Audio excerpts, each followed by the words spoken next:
Hello there for anyone watching on YouTube. Normally this is the kind of thing I would put on my VOD channel, but I decided I'd put this on the main channel because I feel like this might be something that interests people more. But today we're going to be reviewing every game that I played in 2025. It's going to be a lot more than what you might have just seen on stream. I gotta do a quick invite send out first, so letting people know about it. I'm not really going to mess with the whole editing thing, so I'm just going to stay as on topic as I can, and that's that. Let me inform people quickly. Uh, do, do, do.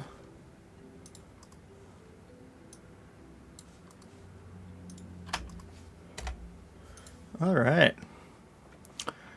So, here we essentially have. Let me turn this down, it looks a little high. So, but yeah, today I have organized every game that I have played, or I've gone through, figured out every single game that I played over the course of 2025. There is 127 games in this list, and that is with about a dozen or so taken off for more unique reasons. Like, there was a time where we basically were just curious, like, hey, what all is in old Pokemon save files? So we just brought out like 5 Pokemon games and booted them up, looked at save files, and then closed them.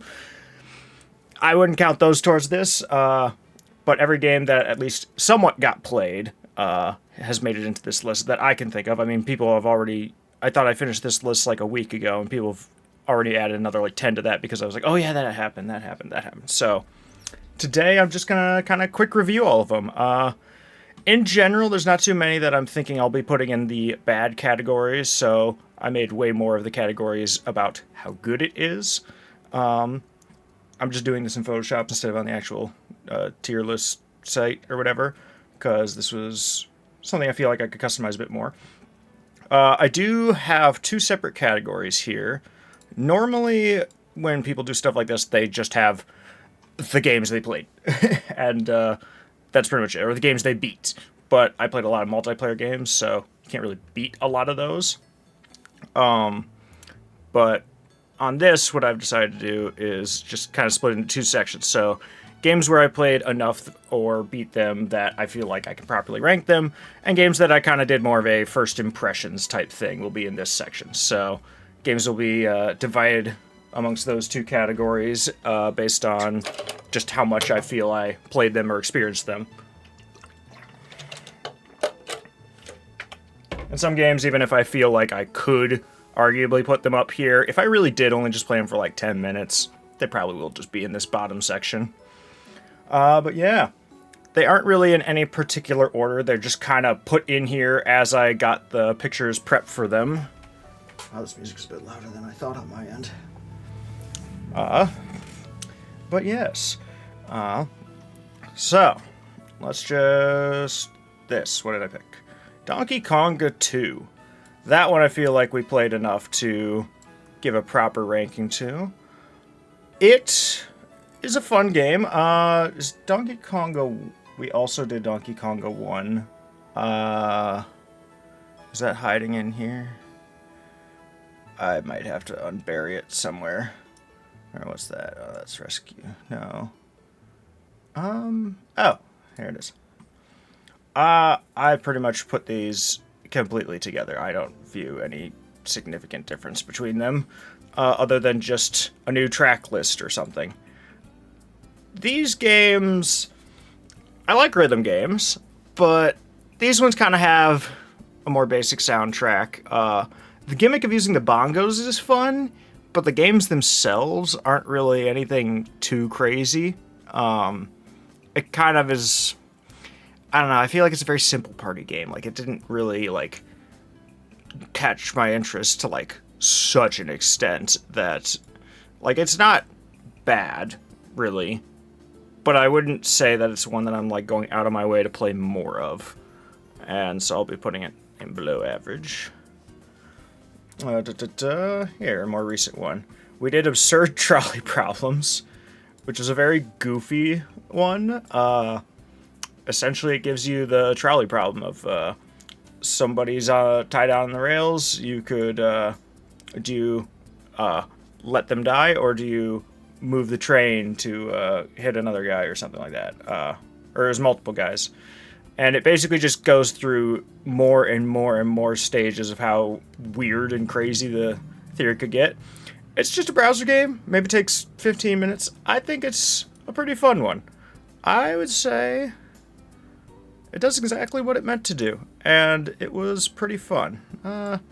It wasn't like super crazy, but I think it did some things that you wouldn't expect that make it fun.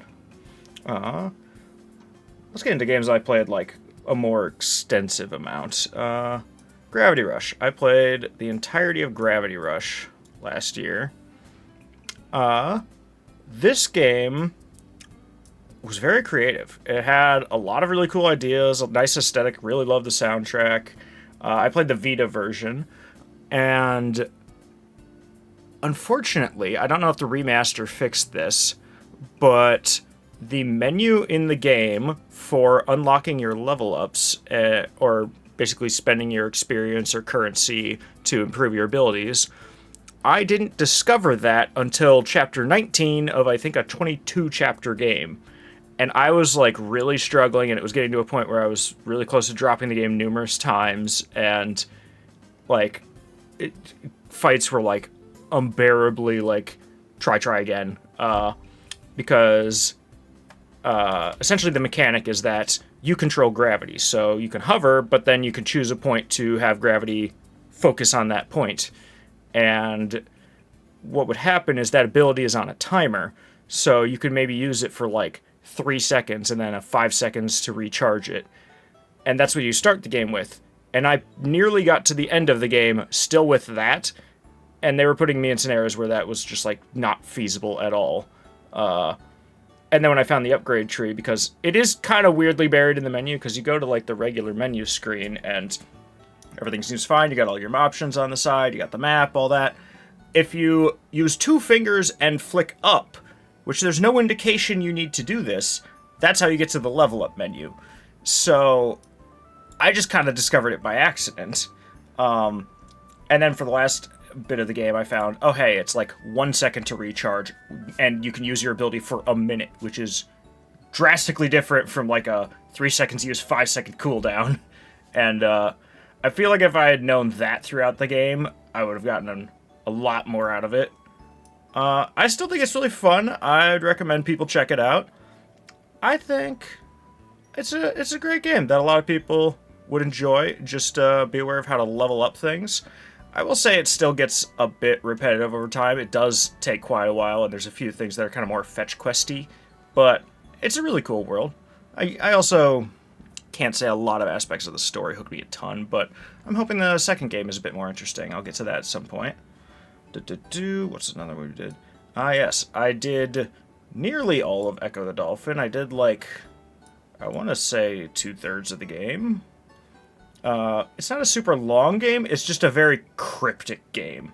Like, I mostly played this because I just really like the aesthetic and the soundtrack for it. And what I was really hoping for with this was that it'd just kind of be like a relaxing little game where you're just kind of going around, maybe solving some puzzles, doing some exploring. Turns out there's this like really harsh breath meter you need to maintain a lot, and some of the puzzles are just really weirdly physics-based in a game that does not have a physics engine really made to work all that smoothly with those aspects. And I played this the 3DS Classics version, so it adds 3D to the game, and it also adds in a mode where you can toggle like infinite breath or whatever. And I did that after like maybe halfway through my time playing, because I was just getting really annoyed by that mechanic, because I wanted to just explore instead of do a little bit of exploring, backtrack to breathe, a little bit of exploring, backtrack to breathe. Like, I just wanted to do the exploring part. It doesn't change anything about like your health or whatever, or enemies, just the breath meter is negated. What is this song? I don't even know this one. But I will say, like, It's a fun one to try. It's very iconic. A lot of people played it. I played the very first one. There are 4 main games in the series because this is just Echo the Dolphin. And then I also have Echo the Dolphin on Sega CD, which is more or less the same game, but better soundtrack. Well, arguably better. I kind of like the melodies more, but I like the tonality more of Sega CD. Or the melodies more on Genesis. What was it? Then there's Echo Tides of Time, which we did play a few years ago for like half an hour. And then Echo Junior, and then Echo Defender of the Future, which is the Dreamcast one. And I kind of want to try more of the games in the series, because I feel like they had a lot of good things going. It was just the Cryptic and the physics engine stuff that was really wonky, and I'm assuming with how big this game is, they probably got enough feedback to maybe do something about it in future games. So I'm kind of curious to give it a try. I will say, for the actual gameplay aspect of it, and not specifically like going all over the place to like just praise the visuals, the music, like the animations, the actual game itself is just, it's pretty rough. I'd actually kind of put that one in bad. Like, despite it having probably one of my favorite soundtracks and probably my favorite looking game of the Genesis era. No, there's some SNES ones that are pretty good. But for just the experience of playing the game, I wouldn't go, like, out of your way for it too much. I'd say just looking at the soundtrack is most what you'd want to get out of it. Let's see. We played some Clubhouse games, the DS one. That one I've been meaning to play for a long time. I still haven't played the Switch one. I do have it. It was a lot of fun. We just had like 5-6 people here, all with DSs doing download play, and we tried out a bunch of the games. There were some really fun ones. Like, there was one where, like, I don't know, it's kind of like ice hockey where you're like hitting a puck or whatever and like trying to like kind of commandeer more of the ground, like Splatoon style or something. That one we had a lot of fun with. It's pretty basic. A lot of like just kind of the classic, typical games. I'm seeing now it has billiards. I don't know if we ever actually tried that. That'd be a fun one. The dart game is also fun. It's a very solidly made game. I think that if you got a bunch of friends with DSs who want to do download play, like, that's a fun one to mess around with. It's not doing anything like super crazy, but like, it's just a fun time. Ooh, Taiko no Tatsujin Drum & Fun, if that's how it's pronounced. This is another rhythm game. This is a Switch one, which what I'm realizing I don't like with some rhythm games, which this one kind of made more apparent, is that the track list ain't great. Like, there's just a lot of things I don't have a clue what it is, but also it's just, like, such a DLC-heavy game for all the tracks. I think that's pretty typical of the genre, but mostly what I would go off is just the core gameplay. So Donkey Konga, you have 3 inputs, technically. There's ways that you can, like, combine inputs, but Donkey Konga is just left, right, clap. Taiko no Tatsujin is, left hand, right hand hitting the drum, but then it's also whether you're hitting the drum or the rim, so you kind of get 4 inputs. I feel like the presentation I liked a lot more in this one, and that was a lot more fun.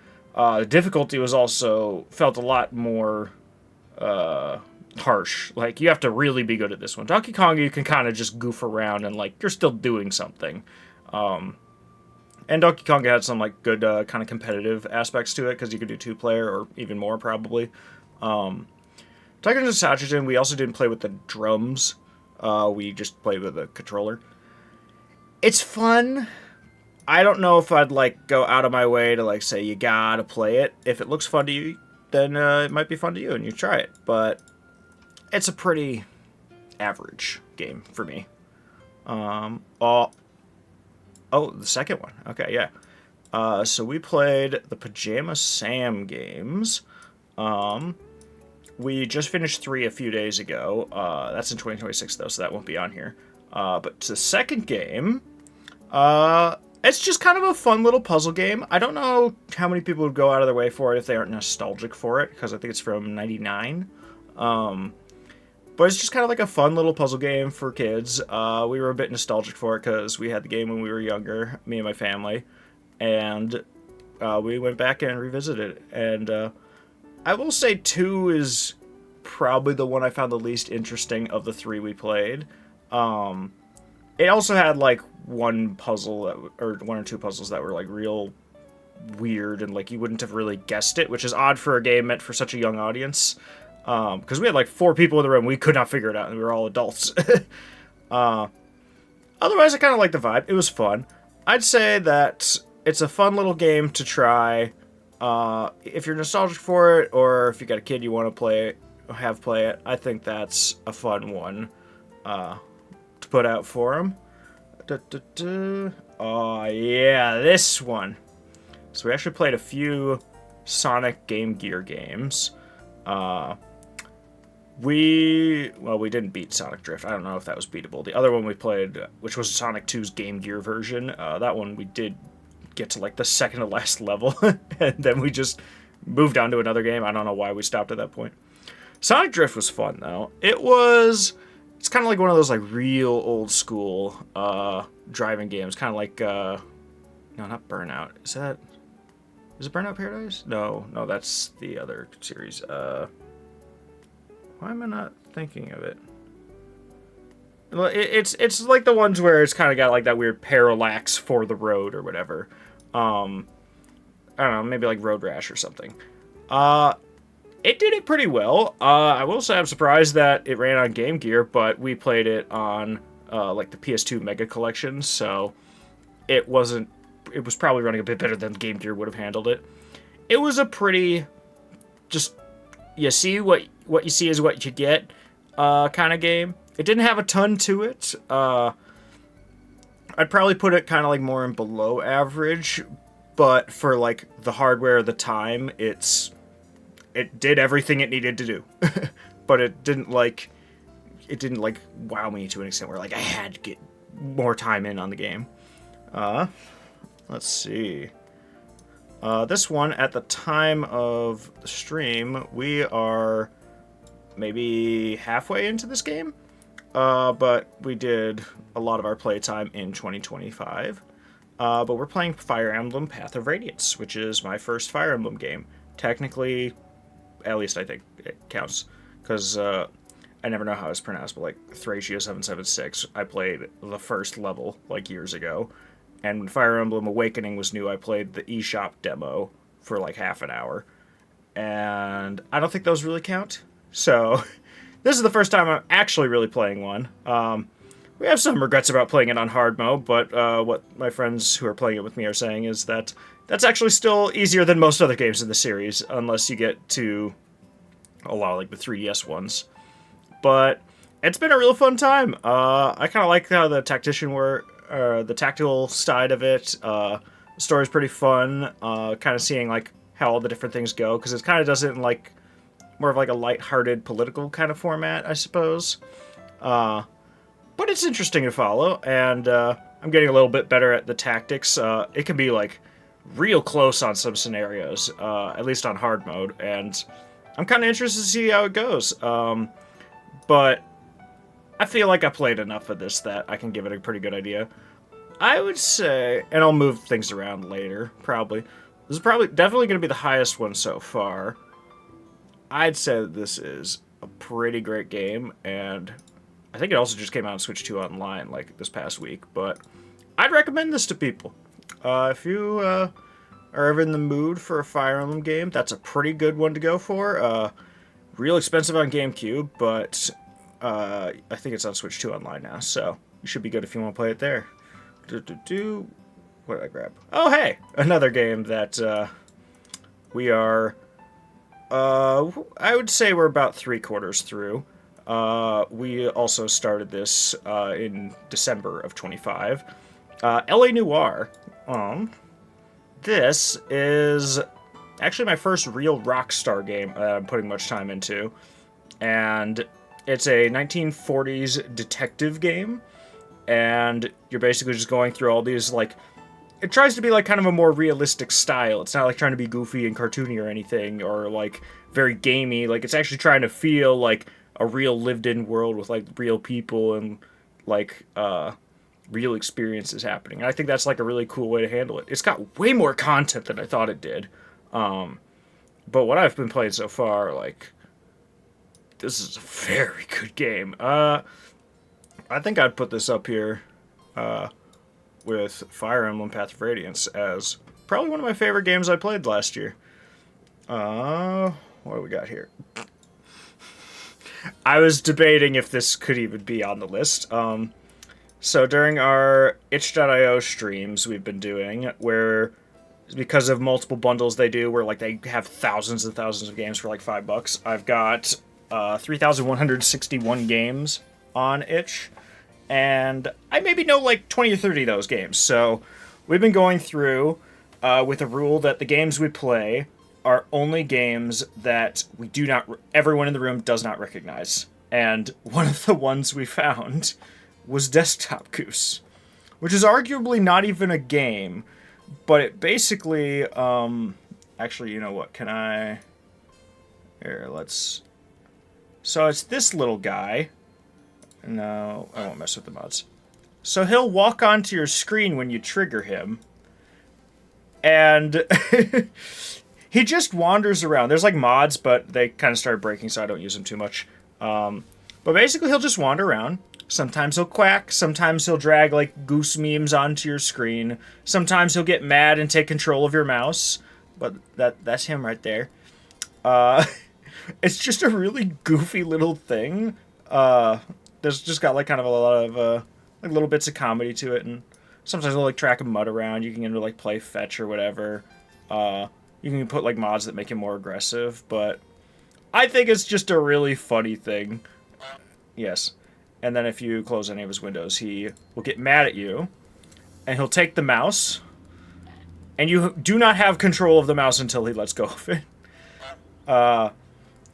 He doesn't like do anything really all that bad, but it's just kind of a goofy little thing to have going around on the screen. I think it's a fun thing to install, and then you evict the goose if you see in the top left. You can also spawn multiple of them, but it can kind of be harsh on your CPU for some reason. I don't know quite what that is. It's fine with one, but when you start having multiple, your CPU doesn't like it. Oh, oops. But I think it's just a fun little thing. It's just a free download, and then you can get mods to make him faster or more aggressive, or give him like a bed to sleep on or whatever, or piles of leaves to run through, stuff like that. Or you can give them the ability to click when he steals the mouse, which is not something I was brave enough to try. I think this is a fun little thing to mess around with. I'd say that, like, hey, just give it a whirl. It's like this cute little thing. Let's see. Especially if you like have a friend who left their computer open, like just look up Desktop Goose and download it and on their computer, set it loose. It's just a goofy little thing. Alright, what do we got here? The Quarry. We beat this game twice, actually, for December. I believe same team as Until Dawn, which was a much bigger game they made. I forget how development side it ties in, but it might be part of, like, the Man of Medan series, or... Well, that's not the name of the series, but that's the one that we played. I don't remember what the name of the series is. Dark Pictures Anthology, is that it? But this is basically a playable movie, or I guess more like a playable TV show, because it's like 6 hours long on the shorter end, unless you're being really bad at the game. But it's a lot of fun. It's designed for multiplayer, so you can have different people in the room, each doing different characters, and you'll pass the controller off. There'll be sections where you're kind of like control your character walking around, sections where you're just kind of like making decisions in the cutscenes. It's very much a decisions matter type game. So, like, if, I don't know, you just play the game real bad, that character dies, it's permadeath. You make a really dumb decision or whatever, and character might not be around for much longer, and the story will adjust depending on who's alive or not.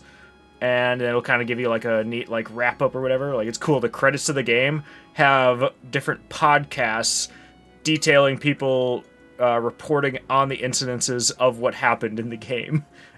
Based on how your story played out. I think it's a really fun one. I'd recommend it to people. I wouldn't say it's like the greatest thing of all time, but like, it's a fun game that I'd say like if you want to play like kind of like a more mild story-centric horror game, especially with a group of friends, then that's a solid one to play. Brawl Out. That one I feel like goes more into first impressions actually. This is a Smash Bros. S clone. It's an indie game, and then they also have like Guacamelee and Hyper Light Drifter guy in there. Um, I want to say it's Jose. I don't remember what the Hyper Light Drifter guy's name is. We played to this for a little bit, maybe like an hour or so, with like a lot of people trading off controls. It was fine, but it just kind of had us wanting to play Smash Bros.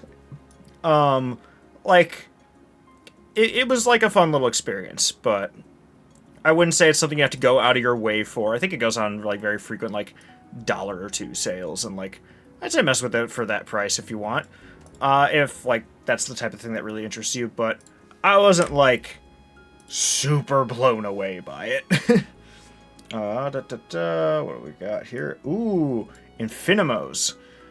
This was the very first game we tried when we did the Stream Highlights games, or the itch.io games. This one I liked a lot. It has some weird issues that I don't know why it needed to have them. It's a puzzle game where essentially you'll be given like a template and then a series of blocks, and then you have to arrange those blocks in a way to fit into the template. And it gets like progressively more intricate or complex, or introducing new concepts like pieces being like duplicated or something, or the map being like mirrored and you have to fit both sides. I think it's really cool. The biggest downside I have with the game is actually kind of its simplicity with the control scheme, because there's maybe like 6 or 7 different moves you need to be able to do, whether that be opening and closing the menu, rotating pieces clockwise, counterclockwise, flipping pieces 180, or flipping them like in 3D kind of like. It's, and they map it all to 2 buttons, and depends on what or combination of those buttons you press opens which thing or performs which action. And I feel like it's very easy to not quite know what you're doing, and maybe if you play more of it you get more in tune with it, but we just found it really weird.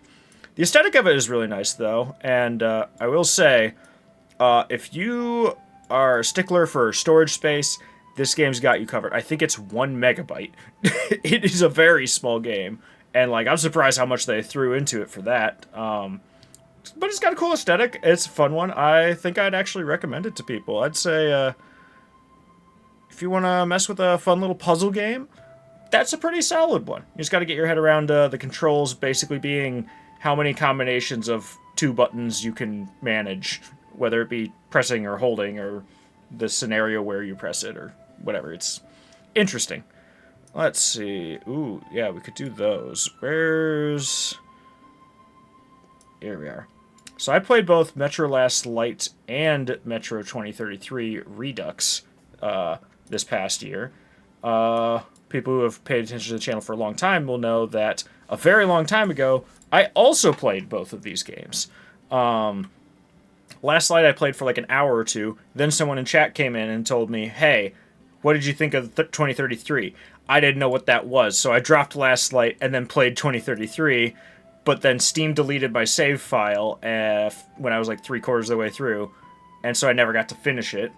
So this year I went back and played an entire new playthrough of 2033, and then did Last Light Redux, which before I was playing the original, and they are really fun games. Admittedly, Last Light is a step up in all aspects. Just much more going on with the story and like going between different areas. Some of the areas are a bit more elaborate. There's a lot more like, I feel like there's a lot more fighting humans. But admittedly, I think I like 2033 more. It just kind of has like a nice simplicity to it, and it feels like the scenarios that happen in 2033 feel a lot more like, whoa, oh, cool, I have to like overcome this now or whatever. But like Last Light just like keeps having this momentum of like all this stuff happening and like different scenarios. Then it gets a lot more political, and then there's different like things you have to follow throughout the story a lot more. And 2033 is just a very basic, like, you're just in the apocalypse trying to make it work. And then Last Light's like, this is your objective, then this is your objective, then this is your objective, and you're talking to this person. And I don't know, I kind of like the simplicity of 2033 a little bit more, but I will say, definitely recommended. And I'd put Last Light a little lower. But 2033 is probably one of my favorite games I played all year. Really recommend that. Yeah. We played some Tetris Party. We didn't get into all the game modes and all that, so I'd do a first impressions for this, but this is the Wii version. We did Tetris Party Deluxe, because I guess there's Tetris Party and then Tetris Party Deluxe, and both of those have 2 versions based on platform. So there's like 4 games. But we played Deluxe on Wii. That game was pretty fun. It was just kind of like competitive 4-player Tetris on the Wii. I'd say, like, it was fun. I want to play more of it. And, I mean, everyone knows what Tetris is. I don't know how much I need to explain it, but it's got some fun game modes. We found one game mode that we got, like, real competitive in, where, like, it basically creates, like, a funnel, sort of, or, like, a path, and you have to, like, dodge obstacles as it's, like, scrolling down, and you have to race everyone to the bottom. That mode was really fun. I think that would be a fun one to try with people. What do we got? Dragon Quest VIII on 3DS. I debated if this was even one I wanted to put on here, and honestly, I'm still going to put it in. I didn't even play it enough to rank it. Basically, we have someone in the community named Steven. He likes to show up and chat and just say things or try to order people around. It doesn't sound as bad as that sounds, I guess. It's more goofy. But he's really into Dragon Quest and keeps telling me I gotta play Dragon Quest VIII. So we booted it up on stream, and I don't think I even got to the point where I could move the character. I just went through like 10 minutes of dialogue or whatever, and just kind of seeing what it looked like. I really like the aesthetic of it, but I just didn't get to do any like moving around the world, combat, really get too deep into the story. Mostly just like some brief introduction to like 2 characters that were part of the party. So I wouldn't rank it I wouldn't feel like I could really rank much of anything about it. But I did technically play it, and that was a fun little thing to have experienced. Let's see. Ooh, wait, where did I just see it? Yes, Metal Slug 3. This was the first game I got on my Switch when it came out in like March 3rd, 2017, I think. Weird to think that we are already at nearly 9 years of the Switch 1. Because my Breath of the Wild copy had to ship in the mail, and that was all I was really focused on getting at the beginning. So I got Fast RMX and Metal Slug 3. I played a bit of Metal Slug 3, but I just never got that far because I never looked at the menus on how to insert coins, since it's an arcade game, and you're basically meant to die because that's how they get your money in the arcade. I didn't know how to insert coins originally, so I just couldn't get past, like, I think I got to like halfway through level 2 when it first came out, or when I first got the game, almost a decade ago. But we actually went through last month. I played the first like 3 levels, and then Oscar joined me for the rest of the game, and we beat the entire thing in one sitting. Now that we actually knew how to give it credits, and like, my goodness, what a beautiful game! And it's just super fun. It's super simple. Like, it's just a great time. Like, I'd say that like, of the games I play, this is probably one of the ones that I'd like most recommend if you just have like a friend and you just want to sit down and for like an hour and a half and just play through just a fun little shooter game. Like, it's just a fun time. I'd say give it a go if you haven't. What do we got? Red Alarm. This is definitely going to be a first impressions one.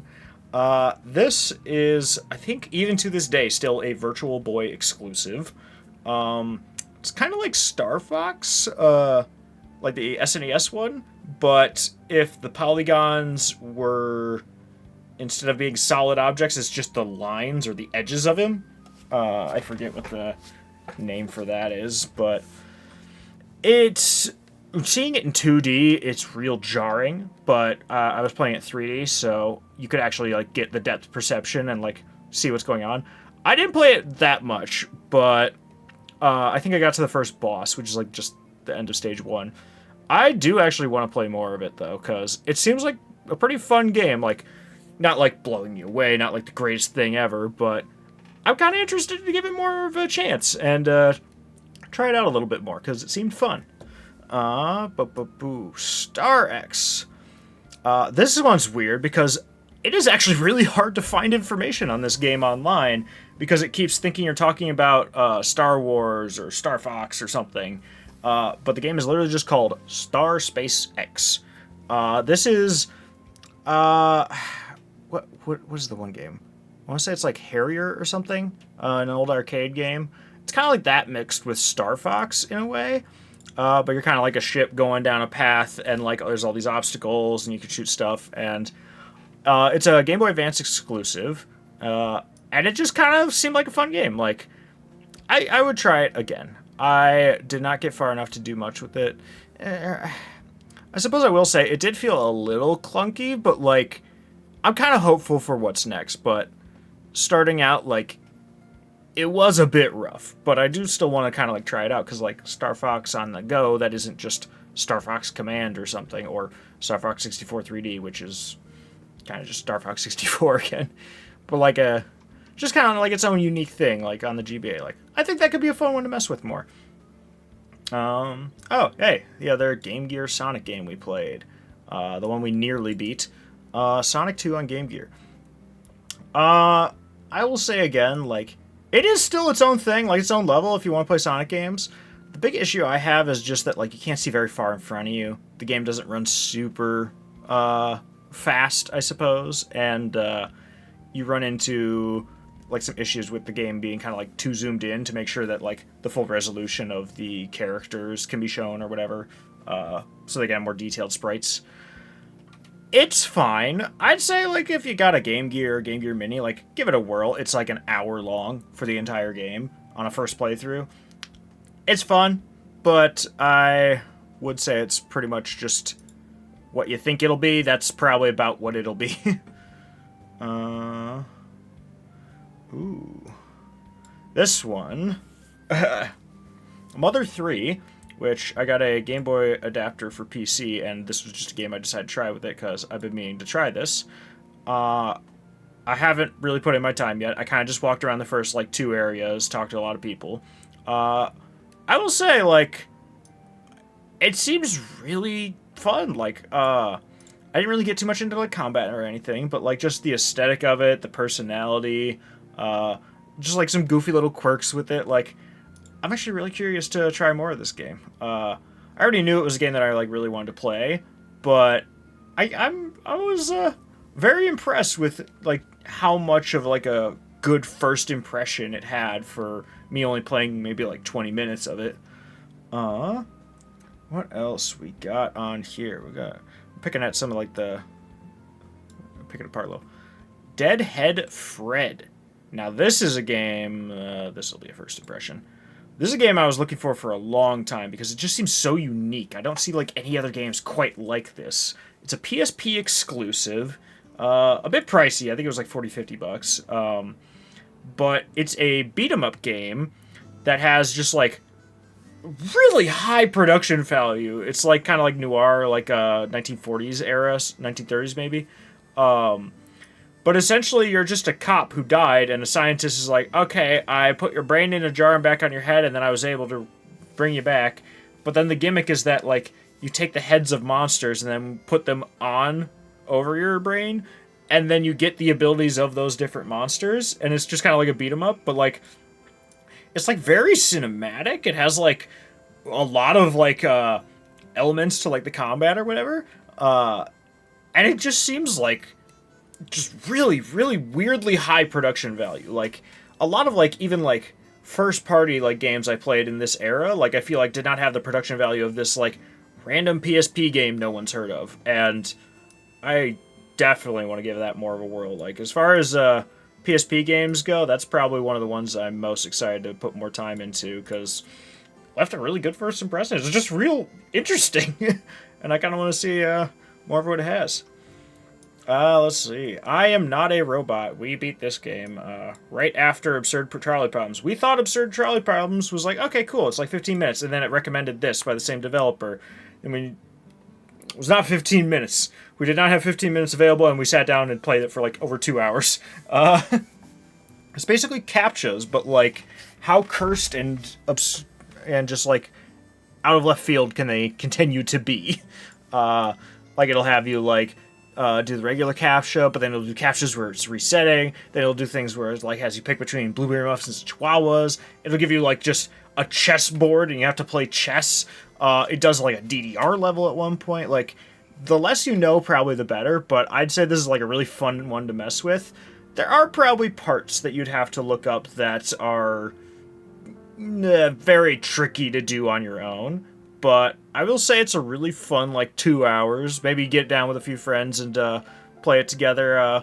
Maybe even just like in a Discord call, kind of like theorize some of the problems or whatever. But it's just a fun time. I'd say that I'd say it's above average. Like, it's just a fun little game to mess around with, and I'd say, like, hey, give it a go if you want to mess around with like a little puzzle game. It just kind of keeps trying to subvert expectations.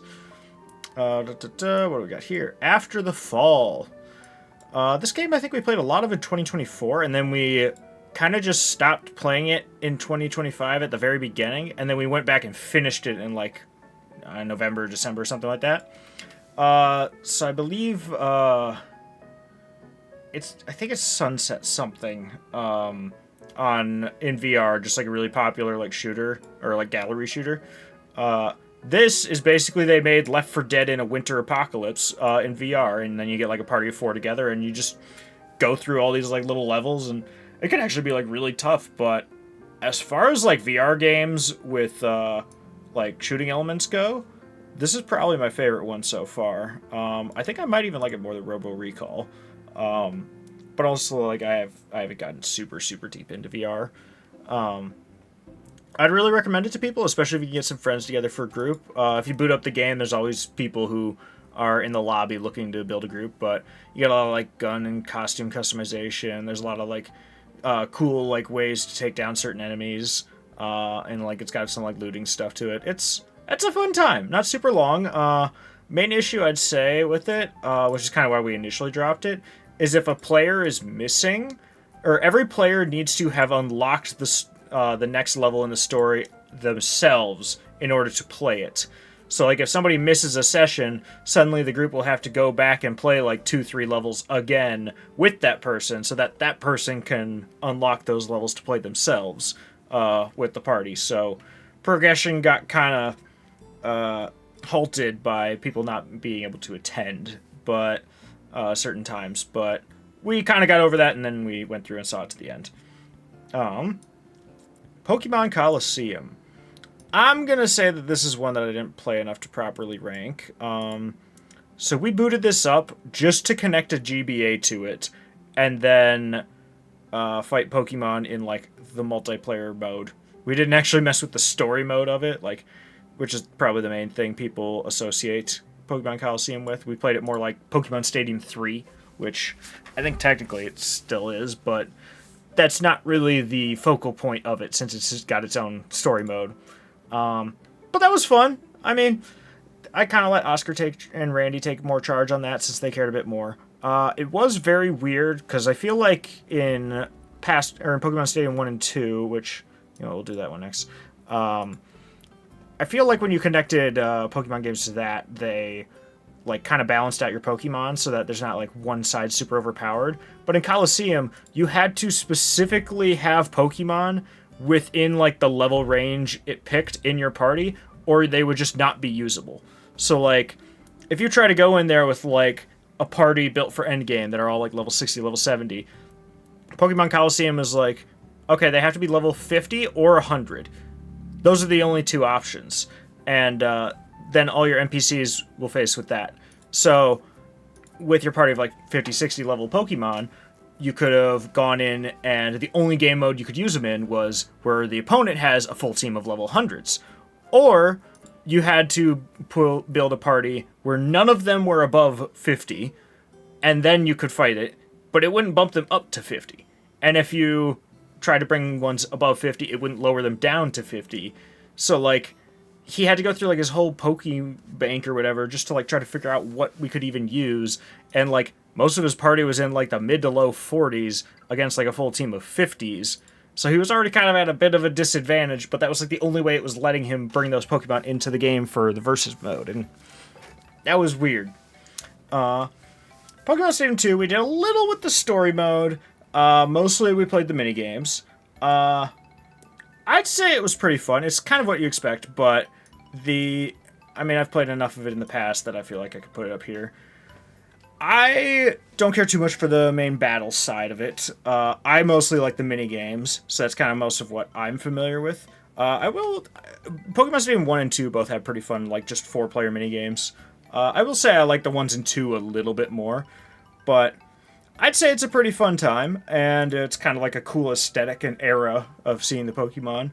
It's always also fun to bring the cartridge out, because I believe it's the only two-tone N64 cart, because the front half is gold and the back half of it is silver. So that's a fun one. The only thing is my cart kind of needs to be, like, held in a certain point in the system to, like, run properly, and I'd replace it with another one, but it's like a $70, $80 game now, I think. It's up there. Mean Bean Machine, or Dr. Robotnik's Mean Bean Machine. This is essentially Puyo Puyo before the US really knew what Puyo Puyo was. It's very fun. It's pretty much just what you expect if you know Puyo Puyo. It's like swapping two pieces, Tetris game, or puzzle game, kind of like with a Tetris aesthetic. Nah, it really isn't. It's very different. But it's a fun one. I'd recommend it to people. I will say we also did a good bit of Pokemon Puzzle League, which essentially is the sequel to Mean Bean Machine, because they're both just Puyo Puyo with another brand put over it. I actually put these together. They both have, like, fun versus mode. Pokemon Puzzle League has, like, a more single-player focused thing. With Mean Bean Machine, we found out that there's some nice handicaps, because we found out that, like, Eric is just way too good at it compared to everyone else, so he could handicap himself properly so that it kind of felt like a even duel between people, which I really like that in a two-player puzzle game, is being able to make it where a good player and a bad player can still enjoy the game together by just kind of, like, skewing it a little bit with the numbers. I would recommend these to people. I think they do what you intend for them to do. I feel like Puzzle League kind of gets a little more sidetracked, though. Like, Mean Bean Machine just gets into it. Puzzle League, I feel like, focuses a lot on, like, the Pokemon aesthetic of it, and kind of, like, that gets more distracting from just the core gameplay. So, like, a little more off-topic at times, but it's still fun. What do we got? Trials Fusion. Honestly, my biggest issue with this was that it does have 4-player local play, which was what we tried to do, but it doesn't let you do the main stages in the game if you do multiplayer. It has special multiplayer stages, and the main stages are done a lot more interestingly than the multiplayer ones. I'm sure there was some techniques we didn't know, or maybe power-ups or different vehicles you had to use, but, like, some of the stuff was, like, real hard to do, like some of the jumps between two platforms. But it's basically a 2.5D, just, like, challenge course dirt bike game, where basically you get to choose to rotate clockwise or counterclockwise, and you have to try to land tricks or get to the end of the stage with the best time. I think it's pretty fun. I definitely want to do more with it. I feel like this might actually kind of be on, like, the higher end of first impressions. Like, we did still play a good bit, but, like, I feel like we didn't really get into it. But I would want to play more of it. I feel like not quite as much as those other ones, though. Like, it'd be a nice one to try a little bit more of, see kind of what I can get out of it. Lilo and Stitch on Game Boy Advance. This, another first impression, really not what you would have expected. It also has a sequel. Both of these games are under $10. The first one's actually really easy to find. The second one I had to get off eBay. But it's essentially Metal Slug meets Contra, but it just happens to be Lilo and Stitch. I didn't get too far into it, but like aesthetically, it looks pretty nice. The gameplay felt pretty solid. I think I only got to like the start of level 2 or something because I was just trying it out. But like, I mean, if I didn't like it, I probably wouldn't have played it too long. And then bought the sequel right after. This one, I actually had to be like, no, I'm not focusing on this right now, and I actually had to put it down. So like, this is what I definitely want to give more of a try at a later date. But it was really fun. Let's see. I suppose for anyone watching the VOD of this, normally we got a lot more going on in chat, but this is way earlier in the day than I normally stream, so everyone's probably still at work. That's why there's like the little black box in the lower right corner of the screen, because that's where the chat goes. What's another goofy one? Oh, that's right, we did Sonic Rivals. We did like one level of it. This is a PSP exclusive. It also has a sequel, which I have not played yet. But Sonic Rivals was, I don't know, an interesting, another kind of like 2.5D one, but it's focused on racing NPCs. And you're basically just trying to go through a 2D Sonic level as fast as you can while you watch like one of the other Sonic characters race you. It's honestly kind of felt janky. I wasn't like super blown away with it. Like the presentation was pretty nice for PSP, but like it was kind of just neat that it existed. But maybe I'll give it a whirl again at some point. Who knows? Mario 64. Me and Silas played that quite a few times because he's gotten really into speedrunning it over the last year or so, and he just wants to come over and do that sometimes. So we've been, I think, playing it a lot. I will say, like, that might be a little high on that one. And then, oh, hi. You forgot to turn something on. What? You forgot to turn something on. What? You're on here. That's fine. Well, I'm the only one that's in this stream. But I'm here. That's fine. Well, you weren't before. Oh. Well, yeah, for Mario 64, we've been playing that one a lot, mostly doing 16-star runs, but we've also just kind of messed around with it or done little races. I would still say that's one I recommend to people. What are we at? Ooh. Maker's Eden was one that we got a decent bit into, but we didn't quite, like, finish it or anything. The game is not actually finished, but this is an indie game that we came across during the itch streams. It's like a text-adventure cyberpunk game. It's very linear, we found, but it has a really nice aesthetic. It did seem a little bit broken. If you move the camera too far to the side, it would actually go out of frame. Oh, that's Bunny. I held her so much today already, and she's already being held again.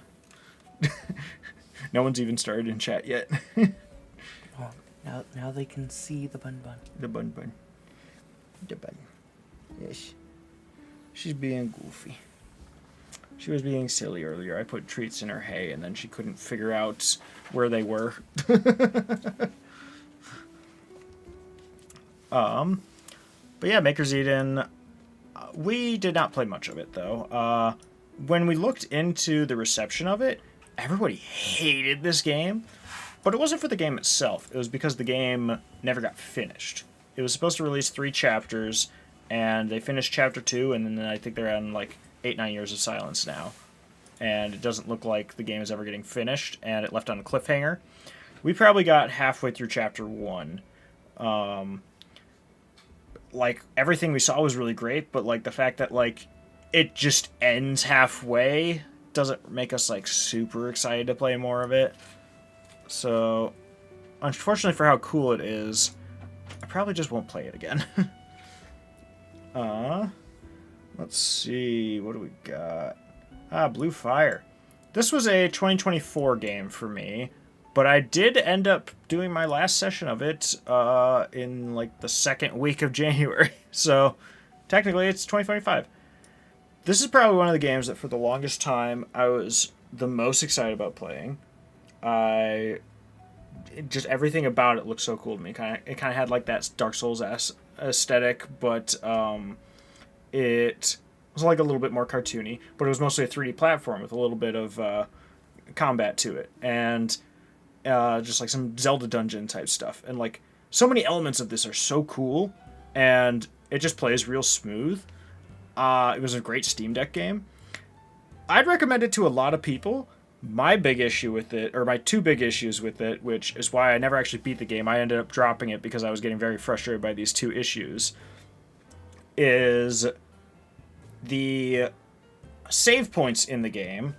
From what I've been told by Mitch, who did actually beat this game, there's like 8 save points in the game, and you can save at them infinitely, but then when you die and revive, you go to that save point, or if you reload your save, you go to that save point, like, location. The big issue with that is that the first one is just obvious and out in the open.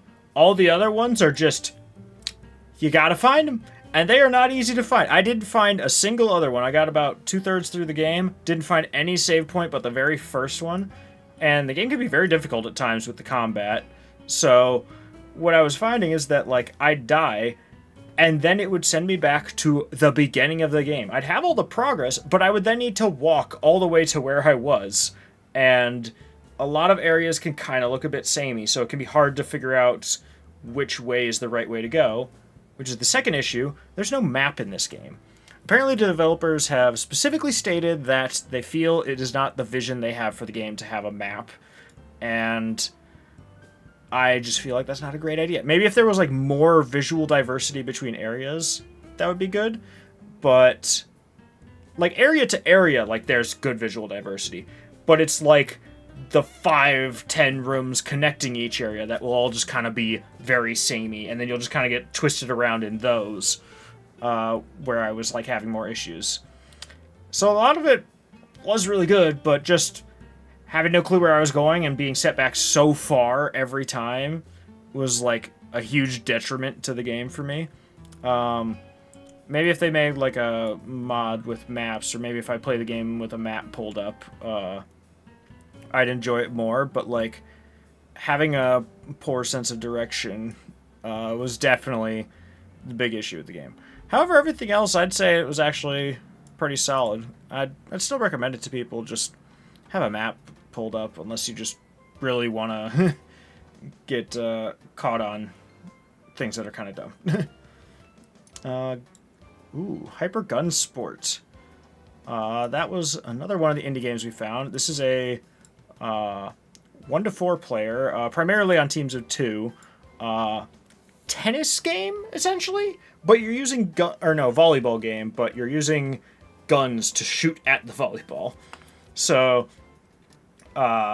it's just kind of like a team game. It's 2D, and then you're trying to get into different goals on the opponent's side while they're trying to block, but then you kind of have like different fire rates, or teams with different attributes that make them like more independent, or they work together for moves, or there's like super moves you can use and stuff. And I think it's pretty neat. There's way more game modes than I don't even know what to do with. There's like 20 game modes.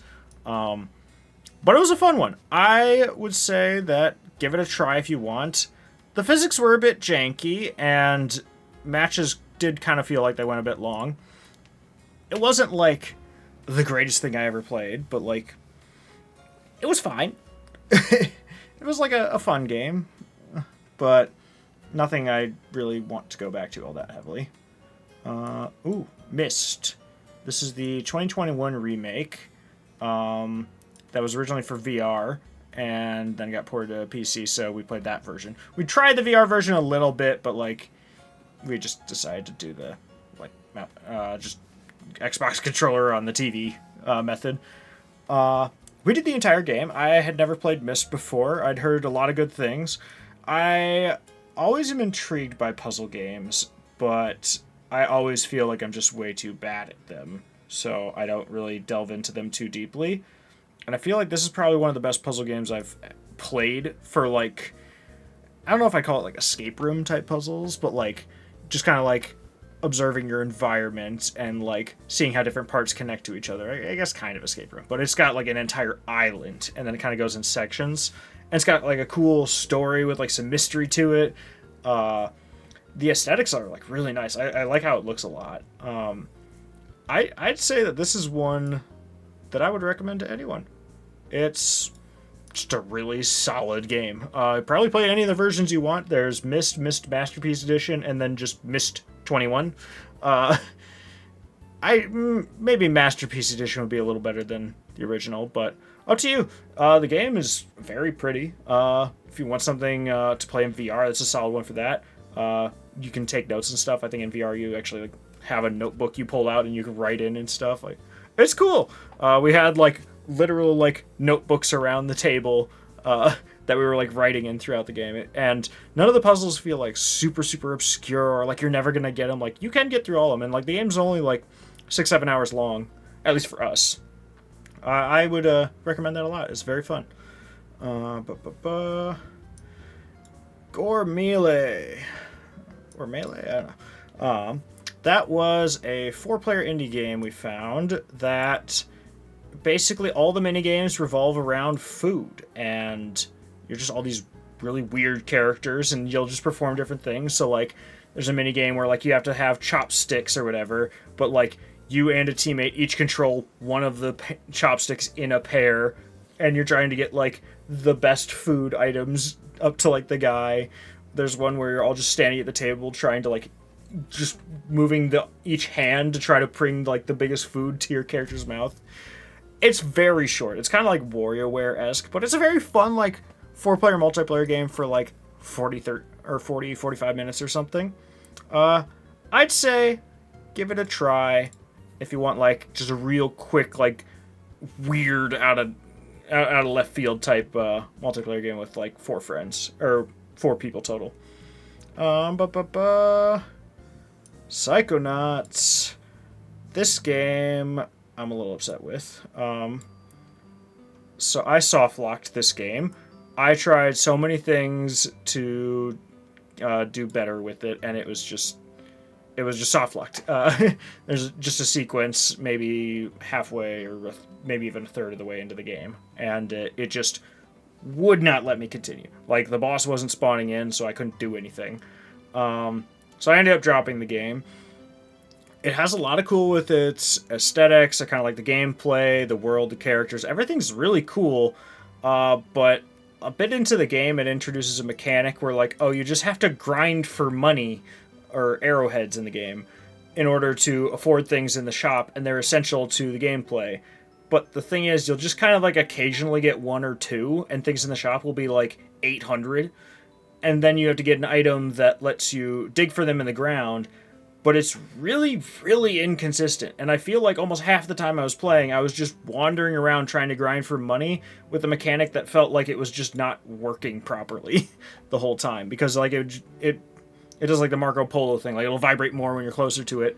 And then you'll just dig there and nothing will happen. And, like, once you stand in, like, the specific little spot, or you won't get it. And it'll vibrate within, like, a 30, 40-foot radius of it. So, the fact that it just got so fixated on like money grinding in order to progress the game really was a turnoff for me. But otherwise it was really cool. I just wish it didn't have that. Like, I've heard a lot about other things in the game that are cool, but it's soft lock, so I can't even like attempt to experience them unless I play it from scratch again. So it was also real weird with save data. Like, it would just like forget my save data sometimes, and then I'd have to like reload it to get it to show up again. And I could never get the save data to show up on my Steam Deck. It was weird. Buzz. We got 2 Buzz games. So we got Buzz the Mega Quiz and Buzz Junior Robo Jam. These are games that use like these like game show-esque buttons with like the big buzzer on top and then 4 buttons for like A, B, C, D. So Buzz the Mega Quiz is actually a pretty solid trivia game. It's got like a lot of stuff to like keep it interesting. Okay, camera. Why do this? This isn't my nicer camera, so I can't just hit autofocus on it. Come on.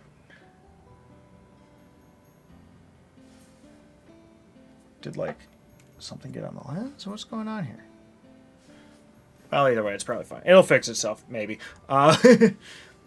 But essentially, with Buzz the Mega Quiz, that one's just kind of like a fun little game show game. Get some friends together. I feel like it's got some obscure trivia, but like for the most part, it's actually pretty relatable things. Like it'll be more so the race to get the answer in first, rather than like just trying to remember something that like there's no reason you'd know, like the name of like some person from like a TV show in the 60s or something.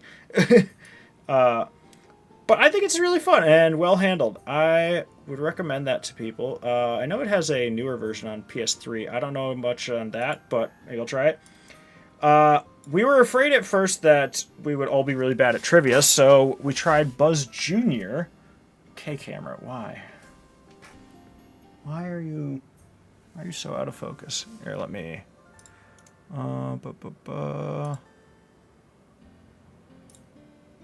Deactivate. Activate. Cool. That fixed it. Just turn it off and on again. So we thought this would be trivia, but just a bit easier. No, it's Mario Party minigames using that 5-button controller. And it's weird. They work well. And I mean, I had fun. But a lot of the other people I was playing with were just kind of like, what the heck is this? And I don't know, it was odd. Like, I wouldn't call it necessarily bad, but like, we probably won't mess with it too much more. And then there's also Buzz Jr. Jungle something, which I also have that maybe we'll try one day, but I'm afraid it might be another like kind of like Wario Land Mario Party type thing. It's interesting, but I mean, I almost kind of feel bad about that one being in bad. What's another one we tried? Hack. Hack was fun. We didn't play a ton on this. This was a really unique indie game we played. Like it looks like it's like on an 80s PC monitor or something, and like it just has so many cool like little aesthetic things to it that like I don't know. I really liked. It was just kind of like a dungeon crawler-esque thing, but like you'd play as like all these different like fantasy creatures, but then you'd get like perks like. In the playthrough we did, like we played as an eagle that then got infected with like werewolf blood or whatever, and then we became a werewolf eagle, and then we just started going around and just chatting with townsfolk and stuff. Like, it's just kind of a fun little charming game. Like, I think give it a whirl if like 80s dungeon crawler type thing sounds interesting to you. But oh no, I can't play that one on stream. New playlist started. There, what's this one? Oh, that's fun. Okay. But yeah, give that one a try if you like 80s dungeon crawler type stuff. Especially like with just like a really neat aesthetic. Plague Tale Requiem. That one I played in its entirety. At the very beginning of the pandemic, fittingly, we played Plague Tale Innocence, which was the first game. And apparently that did really well because they managed to put a second one out. And one thing I'll say right away, this game was so much longer than I thought it would be. Like, I feel like Plague Tale Innocence was like 8-9 hours or something. It's basically medieval Last of Us. That's like the easiest way to explain it, and it kind of covers most of your bases. The first game was just short, sweet, to the point, all that. The second game, like, my goodness, it's a whole journey. Like, there's like a solid like 10 different core like story segments. They're like each multiple like 5 hours or more long, and like this game has a lot in it. And now they're talking about making another one. I'm like, what did you do this game didn't accomplish? Like, I think it's really fun. It had a lot of cool moments. If anything, I feel like its playtime was a little too long for how many mechanics it had at play, and it kind of started to feel a little stale at sections where like you might be like 5 hours with like, I don't know, maybe 4 or 5 encounters, and you're not really getting like new moves or anything. But it did introduce new things, and I don't know. I think it was really neat. I kind of like the short and sweet of the first game, but I like a lot of what this game did, and like, my goodness, that ending. Like, I don't know if, how do I put it? I don't know if there's a game I've played where like the ending made me like uneasy about like something in real life, like this one did, and it's weird. But like some of the set pieces in this are like crazy. I think that is a game I would really recommend to people. Definitely play the first one first because they are a continued story. But it's just really fun. It's also very pretty. Let's see. We did Mortal Kombat 9 and 11, which I didn't learn them super well, so I'm just gonna put them in first impressions. They're just fun fighting games. We messed with them a few times. You know what? We also did Tekken 8, and Soul Calibur, and I think Soul Calibur 6 is on here somewhere. Yeah. So a bunch of fighting games that we just, like, dabbled in a little bit. And, we didn't do, like, a ton with them. I guess Pokken as well. But that one I am more familiar with. But they were all pretty fun. I'd play them again. I didn't notice, like, huge differences other than graphics between, like, the Mortal Kombats or whatever. Tekken 8, like, looked real pretty, and, like, I'm sure the moves were, like, really good if you knew what you were doing, but I didn't. Soul Calibur games, I definitely got more into. You know what? I feel like I could put those ones a little better. I feel pretty evenly about those. If anything, I kind of find the art style of the first one a little bit more charming, because we played the earliest and the latest one. Or, actually, I don't remember how Soul Edge fits into this. But that one was super fun. We were really bad at it, but I feel like it was a bit more beginner-friendly. Mortal Kombat games, though, I definitely want to go through at some point and, like, I don't know, like maybe just do the story modes or something, or maybe try to learn them a little bit more, but I'm not, like, dying to do it. Tekken 8 looked really cool, but, like, with how complex the move systems were, I don't know quite how quickly I'd jump into it, but I want to try more of it. Pokken, though, or no, we were already talking about Soul Calibur. But Soul Calibur games were very fun. I'd probably put 1 actually a little above 6. Like, gameplay-wise, 6 is a step up, but I feel like I just like the simplicity of 1 a bit more. You know what? I think they both still go in the same tier. But that's where I'll put those. And Pokken, I was already very familiar with, but the biggest issue I had with Pokken is the 2-player local on Switch 1 just did not have the frame rates to back it up, and it was very frustrating to try to play the game with the frame rates being so low, and then also there wasn't really a good way to do it. You could either have the split screen, but it like split two 16:9 screens, so like you got a really small screen in the middle of your display, and then you couldn't really see super clearly. Or you would just have the regular camera angle, but one of the players is like viewing themselves out in the distance with reverse controls, and it was weird. But turns out on Switch 2, the game just runs at like its max frame rate, and like it's totally playable. So it was actually a lot of fun, and I would recommend that to people. I enjoy that game a lot. It's real fun. But also, I'm not like super competitive or going all that deep into the how fighting games work, so it's kind of a more like casual one, I think, from what I could tell.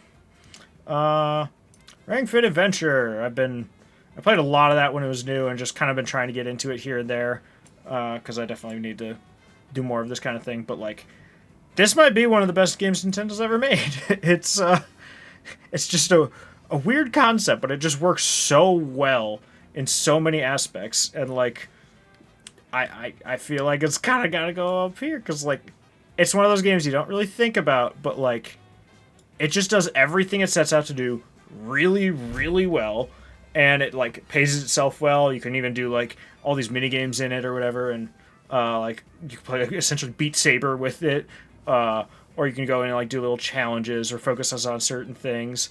What I've even found since my job for work is physical labor. Like, I've even been taking the like stretching exercises from that, and like I'll just do that before shifts at work, and like I've actually found that that's been really nice for just flexibility and minimizing like pain or anything from work. So, but just like the core game is just really fun. It's like just an RPG world where you just kind of go level by level and focus on different like exercises, and it's just got so much content too. Like I've been playing this here and there for like I don't know 4 or 5 years maybe, and like I don't even think I'm halfway through. It just has so much to do.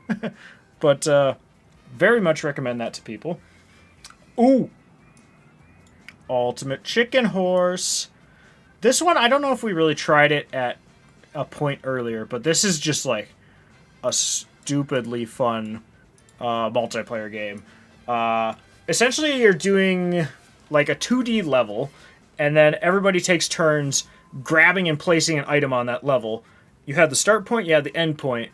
You need to get to that end point, and you get to place the items. You and all your friends or whatever. You are very much against each other in this. But you either have platforms that might help you get there, or traps that might hurt people trying to get there. And your goal is to always be the only person that can successfully get to the end of it. So you're basically just building an obstacle course and trying to make it easy enough that you can do it, but hard enough that none of your friends can do it. And then you can also like remove each other's pieces, and like it just gets, it's so chaotic. It's so fun. This might be one of my most recommended ones here. It's just super fun. I think you can play like online or whatever. So you might be able to like get some friends on Steam for it, but like that game is really fun. I recommend that to people. We'll move things around at the end. Switch Welcome Tour. This is actually my third most played game on a Nintendo platform that still connects to the internet last year, because the Nintendo report just came out. We mostly got it because we were just like enamored by the UFO game in it, where you kind of like drag it around with like the mouse and try to like dodge things and then collect stars or whatever. For some reason, we just got like super into it. Just a bunch of us were like getting really competitive with that one game, and then we were like just kind of wandering around, like just doing all the little puzzles in it. Like, it's neat, it's fun. I wouldn't spend money on it, but it does what it intends to do pretty well. I don't know why you have to buy it separately though. That's the main thing that throws me off. But yeah. It's a fun little time. I mean, it's just not super exciting. Screen Sheet. That is another one that we've got into a lot more in 2025. So this is so you know how like if you were playing like old school Halo or COD or something with like friends on the couch, people would look at each other's screens and you'd deduce some information, and you'd suddenly have the upper hand because you know more about where they're at than they know about where you're at. And that was just kind of the way to play. They took that concept and made that the whole game. All player characters are invisible in this game. The only way to identify where people are is by looking at each other's screens and deducing where on the map they must be. And the maps are all designed like color-coded around this. And it just works so well. It's just a really fun game. It's got a lot of like really weird weapons, like a big like boomerang, like I don't even know what you'd call it, like an ocean mine or something, or like just a horse head on a stick or whatever, and you just prance around into people, or just like a little like revolver or whatever. It's really goofy. I'd recommend it with some friends. It's a fun time. We've been picking it up here and there, and I'd say that that's a really fun one to bring out for groups and just give it a little whirl. It'll surprise you. It's a fun one. Sonic Origins Plus. We pretty much just did this to, I think, play a little Sonic 3. I don't even remember, but I don't know. It ran well, had widescreen, had good frame rates. I'll mess with it more later. I don't have a ton to say on it. We didn't play much. Another one of the games I played to completion last year. Beyond Good and Evil, the 20th Anniversary Edition. A long time ago, we tried to play the original, but it was not working well on PC. So I got a PS2 copy, and then before I even got around to that, the 20th Anniversary came out, and then it went on a good sale, so I decided to try it, because I've been very curious about this game for a really long time. This might be one of my favorite games of the generation. It's probably my favorite game with a Ubisoft logo on it. Which, oh wait, no. Splinter Cell Chaos Theory. It's up there though. This is just a really fun, it's entirely its own thing. Just a very unique game. Essentially, so you're on an alien planet, and basically like, every person in the game is their own type of alien or whatever. But it's just kind of like, I don't know, like a port town hub or whatever, and then all the like a few little islands around it. But essentially, there's this. I don't want to get too much into spoilers, but essentially, there is aliens that are occasionally coming in and trying to attack, like coming in from space, and they are gradually creating a military force within the city or the nation or whatever, and they are gradually trying to seize power of pretty much the planet. So it's basically a race of aliens that go around and basically just put planets under their control. And they're trying to do that like kind of with the military, and people are just kind of like falling into it because they're like, oh, this is just a thing by the government or whatever. And in this game, you're the reporter that is basically going in and doing all the dirty work and figuring out what the truth is, and then bringing your findings to like the public, and basically trying to get the people to realize like, oh, hey, we should not be like going along with this military force. Like, they are here to like kill and enslave us. But it kind of has like a really nice lighthearted tone. A lot of aspects of it kind of act kind of like a 3D Zelda game, but not quite. There's also a good amount of like Pokemon Snap-esque things, like just snapshots. Like you have to get pictures of your evidence and document things and like sneak around and try to figure things out. There is some amount of combat, but that's not the focus. A lot of it is kind of more like on puzzles and navigation. The main thing I like with it, though, is just the world building. The world building in this game is fantastic.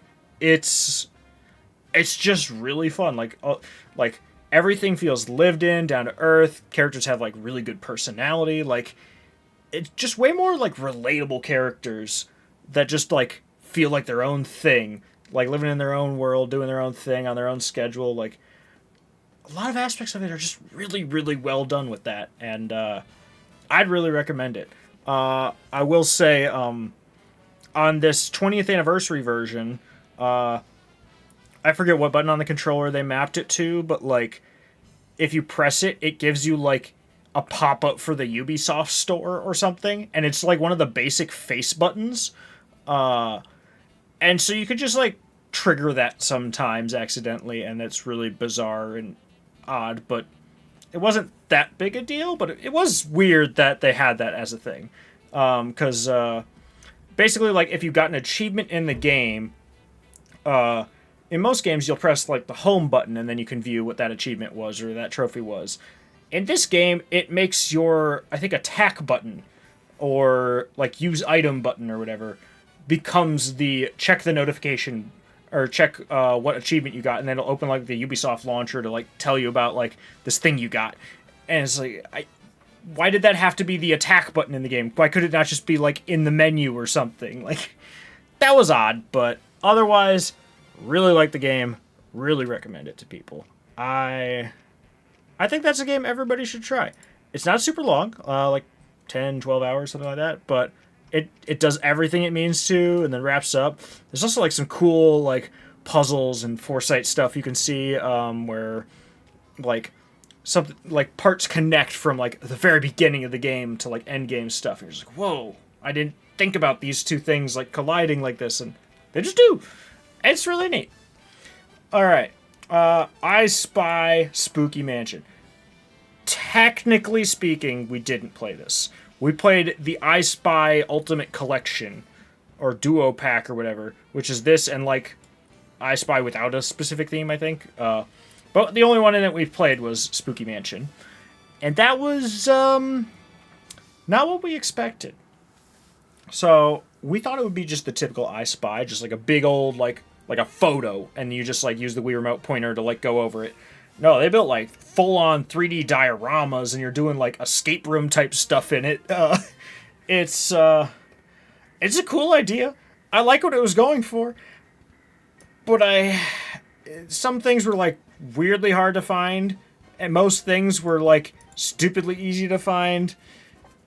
You could tell it was kind of for a younger audience, and I don't think I'm really gonna go back to it too much, but it was interesting to see. It surprised me with like the aesthetic it went for, with a lot more emphasis on like exploring 3D environments, looking for things. Oh, everybody I bring this game up to is just like, what the heck are you talking about? That's weird. But Bumpy and Dumpy, easily the best game we found from like the random indie game shuffle stuff. This is a 2D puzzle game, or an isometric puzzle game, or whatever, and it's 2 players, and you'll basically go around solving puzzles together. So you'll have all these like little levels, and it'll be like, I don't know, like block pushing puzzles, or like this item is attacking things, or you'll have like sequences or whatever. And there's also like versus and combat modes and stuff, like Bomberman or something, like, and it just has like such a great aesthetic. It's very simple, but we just had so much fun with it. And like that might be one of my favorite games I played the entire year. Maybe not quite that high. But like I think that's a game a lot more people need to play. We looked it up. It actually has awful reviews on Steam, we found out. And it's literally just because one guy went in and review bombed because he didn't like the game engine the developer used. Otherwise, it has a perfect 100% aside from that, which we found kind of funny. But yeah, I'd recommend Bumpy and Dumpy. Gravity Falls, something Gnome, or whatever it was called. We didn't play a ton of this, and we are planning on keeping it that way.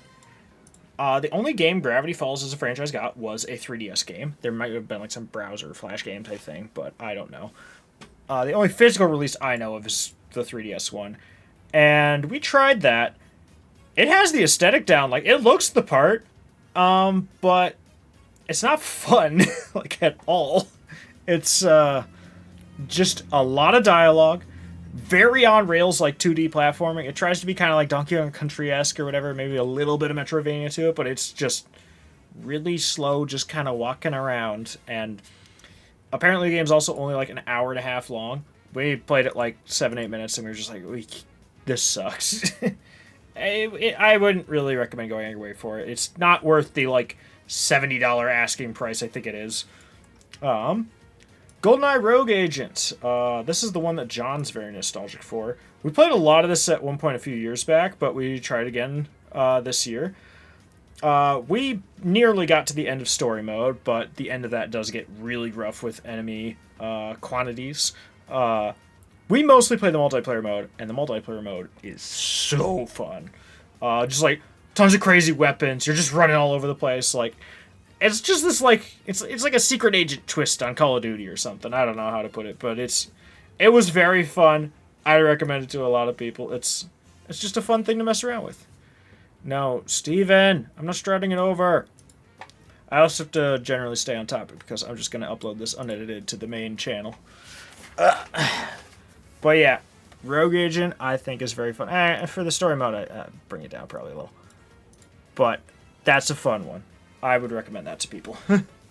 Primarily for the 4-player multiplayer. Alright. It's okay, Steven. I think we're maybe halfway. I don't know. There's 127 games. Yooka-Laylee 1. Not Replayly.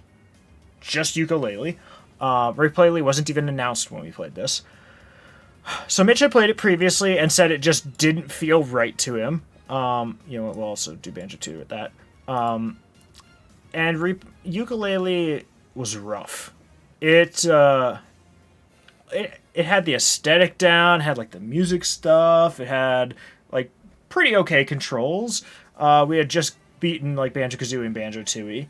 Yooka-Laylee just feels like it missed the mark. The worlds were just really, really big for some reason, and you had to just wander around hoping to find something, and then when it was like, okay, hey, you've got a few things left to do, uh, bunny fun facts.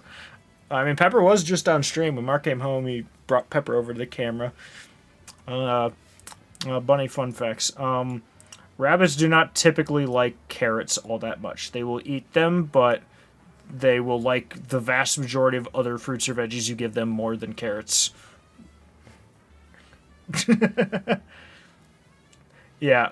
Yooka-Laylee has issues. I'm excited to see what Replayly does with it, because I've heard it fixes a lot, but the biggest thing with Yooka-Laylee was just like, it just felt like you had no clue where you were going most of the time. Like you were just put in this massive empty area and just supposed to find things. It also didn't feel like super, super polished.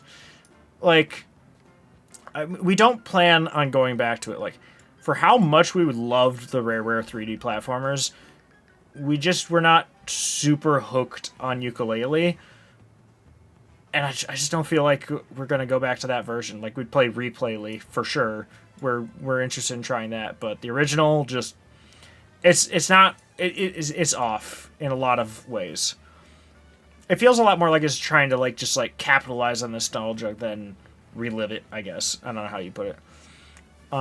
Banjo-Tooie. We did the entirety of Banjo-Tooie. We did this many years ago, but we just kind of got to a point where we were, like, kind of lost and confused, and the main person who was playing was somebody who had already beaten the game before, so when he couldn't make the next session, then we all were just, like, lost at what to do. It's definitely a game that benefits from playing consistently, because then you'll have a better idea of how different worlds or characters intertwine with each other.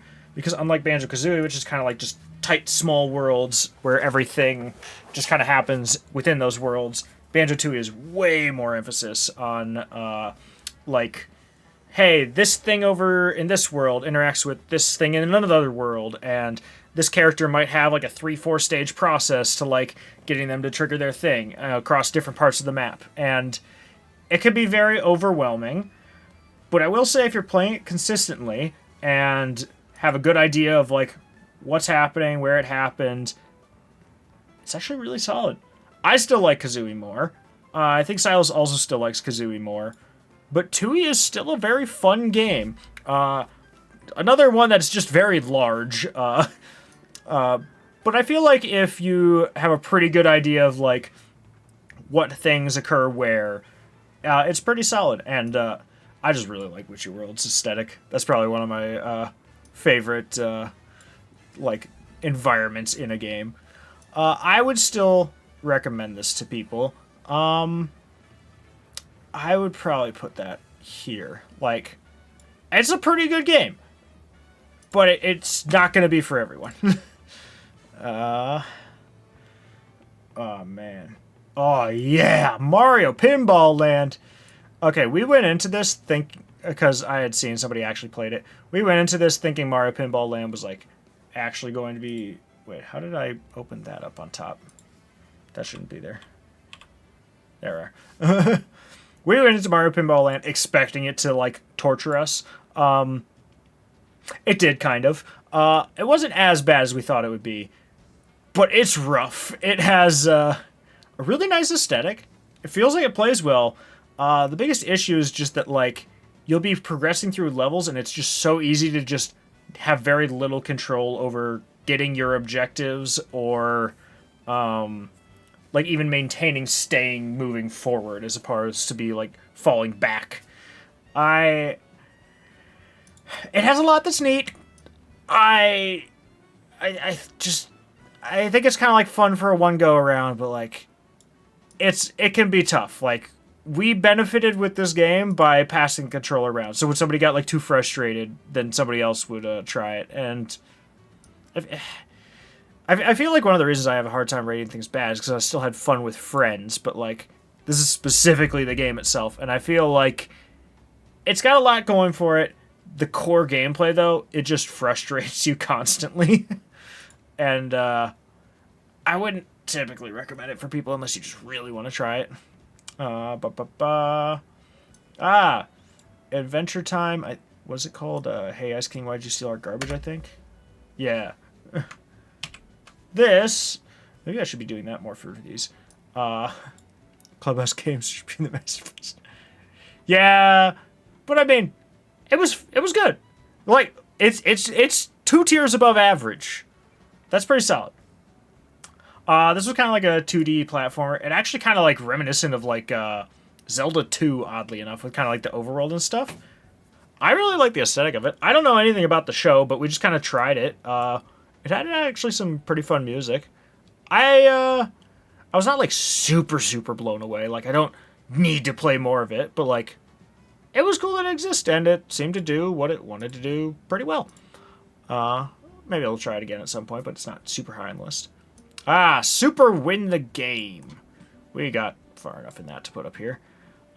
This was another itch game we just kind of played on a whim. It's kind of like, how do I put it? It's almost like an Alex Kidd game. I don't even know if I put it quite like that, but it's just like a really old school platformer. Really cool like CRT filter on the game too. I think it's just kind of a fun little game. You just kind of walk around it. You just what you see is what you get. It's not like doing anything crazy, but it's fun. Snipperclips. We tried that again last year, with this time with 4 people. Oh my goodness, 4-player Snipperclips can be so much. I have not played the Switch run. I just played the DS one. Snipperclips is actually really fun. I think that if people are just goofing around, it actually does kind of support that in some fun ways. But if like you're actually working together, like it actually has like really goes out of its way for whether it's the single player, 2-player. I don't know if there's a 3-player or 4-player. It goes out of its way to like accommodate you and like make sure that you have like a good list of like puzzles to try out, and I think it's actually really fun. I'd recommend it to people. It's a pretty solid time, and you just solve puzzles together, work together, try to explain to each other what you're doing. I think it's fun. I'd recommend people to give it a try. Nintendo Land. We played more Nintendo Land. Nintendo Land is fantastic. No one gives it enough credit. Well, they might, but Wii U fans are few and far between. I really like this game. I think it's super fun with friends. We have played it enough at this point that for some of the competitive ones, we are kind of really getting into metagaming, which kind of lowers the, I don't know, perceived experience a bit. But like the co-op stuff's still really fun, even if they are a bit simple. And I would recommend this to people. I think that's a super solid game that more people should try with friends. Very fun. Snowdown. Let's go. This one was actually really hard to find the image for because there's like 8 games called Snowdown. But this is, how Nintendo Land is delicious. Oh my goodness. I want to go through with 4 friends and do 5 players for the entirety of the Metroid game in there at some point. Because I beat it on my own, or maybe here and there with like a friend joining, but like just 5 of us going in and doing the entire thing, that would just be fun. I don't even know if I had enough Motion Pluses to do 5 players. Last time we really messed with that game too much. I will say the Octopus one's kind of dumb though. But the Donkey Kong one, I got hooked on that. I was bad at it, but I got hooked on the Donkey Kong one. And the Yoshi one. My mom really liked the Yoshi one in Nintendo Land. Snowdown is really slow and weird. It tells you exactly what it's going to be. A slow, not very much control, like inner tube game. It's kind of like the slowest version of Snowboard Kids you could play with almost no control. Because you literally have a cooldown meter on being able to influence your steering, and you can barely influence it. And then you're just trying to collect the most balloons by the end of the hill, which we didn't know till like halfway through. It wasn't great. Like, it wasn't miserable, but we were kind of just sitting there. You know what? I'll put it there still. I wouldn't, like, go out of my way to say, like, you gotta play this. It's just if you watch a little bit of footage of it, just what you see is what you get, and it's not much. Sunset Riders. We only did like a level or 2 of this.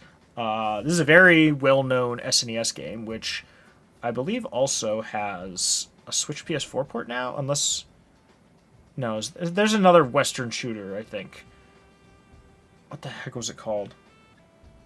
I forget. There's another one that got like a remake that was also like a SNES Western game. This game is really fun. It's kind of like Wild West Contra with 2 players. It feels a little slower, a little more manageable. It's not as hard. I want to play a lot more of that game. That game was very fun. But I would recommend people give that a whirl. It was very fun. Star Fox Adventures. We played that however long ago on stream, and then we ended up dropping it because we just got stuck on puzzles a lot. But I got the official Nintendo Power Guide or whatever for it, and then we played it through with that this past year, and we didn't get stuck as much. I will say the game's way longer than I initially thought it was going to be. It's really fun. It's kind of just a Zelda game. It's got very much its own aesthetic. It's weirdly saturated. Like, I tried doing all kinds of things with my upscaler, and it always looked like it had like some weird bleed on like things like the health bar. It does support widescreen, which was neat. What the main thing with this game that was kind of an issue for us was the backtracking, because there's just so many times where you just have to be walking through the same few areas again and again and again. And one thing that Zelda games do really well that this game didn't really do well is making your moveset evolve. You kind of got like, I don't know, maybe 2 or 3 core moves, and then you got a few other things like maybe an hour into the game, and then nothing else really changes. So like, there's not really a sense of like progression or getting stronger. You're just kind of walking around a lot, and a lot of times it can be hard to be sure where you need to walk to. I still think it's fun. There's parts you might get kind of stuck with like some weird puzzles, but it's not awful. I just wouldn't say that it's one that you like absolutely must play unless you just really like how it looks or something. And also, it is probably one of the best looking games of that console generation. It is very pretty in a lot of ways like that. Planet Diver. I think we could put that one up here. This was another indie game we tried. I didn't care too much for it. It was very simple, but also just kind of like weirdly buggy. It had like some cool aesthetic ideas to it, but it just kind of seemed like a very a much smaller game, like just kind of one person like throwing all their little ideas together at once. But it just got so absorbed in like story characters just like being quirky, like kind of like that I don't know what you put it, like the Marvel joke type scripting. I didn't care a ton for it. It's a neat idea. I kind of like what it was going for, but I just didn't find it to be like something I was that enamored by. Look, Steven, Dragon Quest VIII made the list. Lethal League Blaze. We played this enough to actually get a good idea of how it works, and my goodness, this game gets hectic. Oh, this is fun. That's another one I would really recommend for people.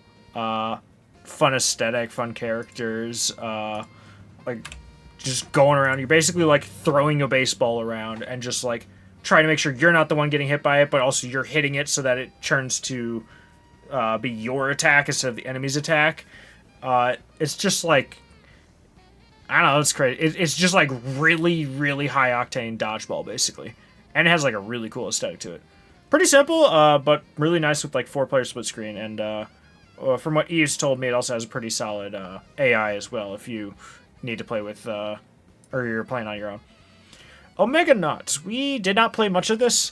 We never really figured it out. The controls were really bad. It kind of looked like it was trying to be like SNES Star Fox, but like we could not like properly control a vehicle at all, and we were just like, we also couldn't figure out like what we were even meant to do other than just kind of fly around the sky, and it wasn't that interesting. It had a neat aesthetic, but yeah. We tried a little bit of Rescue the MC, but that was mostly because I bought a cartridge that didn't work, and then when I went to the game store to exchange it for one that did work, I just tried it out for like 10 minutes or something. That actually seems pretty fun. I feel like I need to learn more about it to like really think of it that highly, but what I played was kind of fun. Very simplistic. Mark was saying that like once you actually kind of know what you're doing, the game is very short. But I might give that a whirl again at some point. Any games you want to give a whirl, Steven? Or that we should talk about? Ooh. Yep, we did actually beat Sonic Riders as well as play a good amount of multiplayer of it. Ooh. There. Yeah.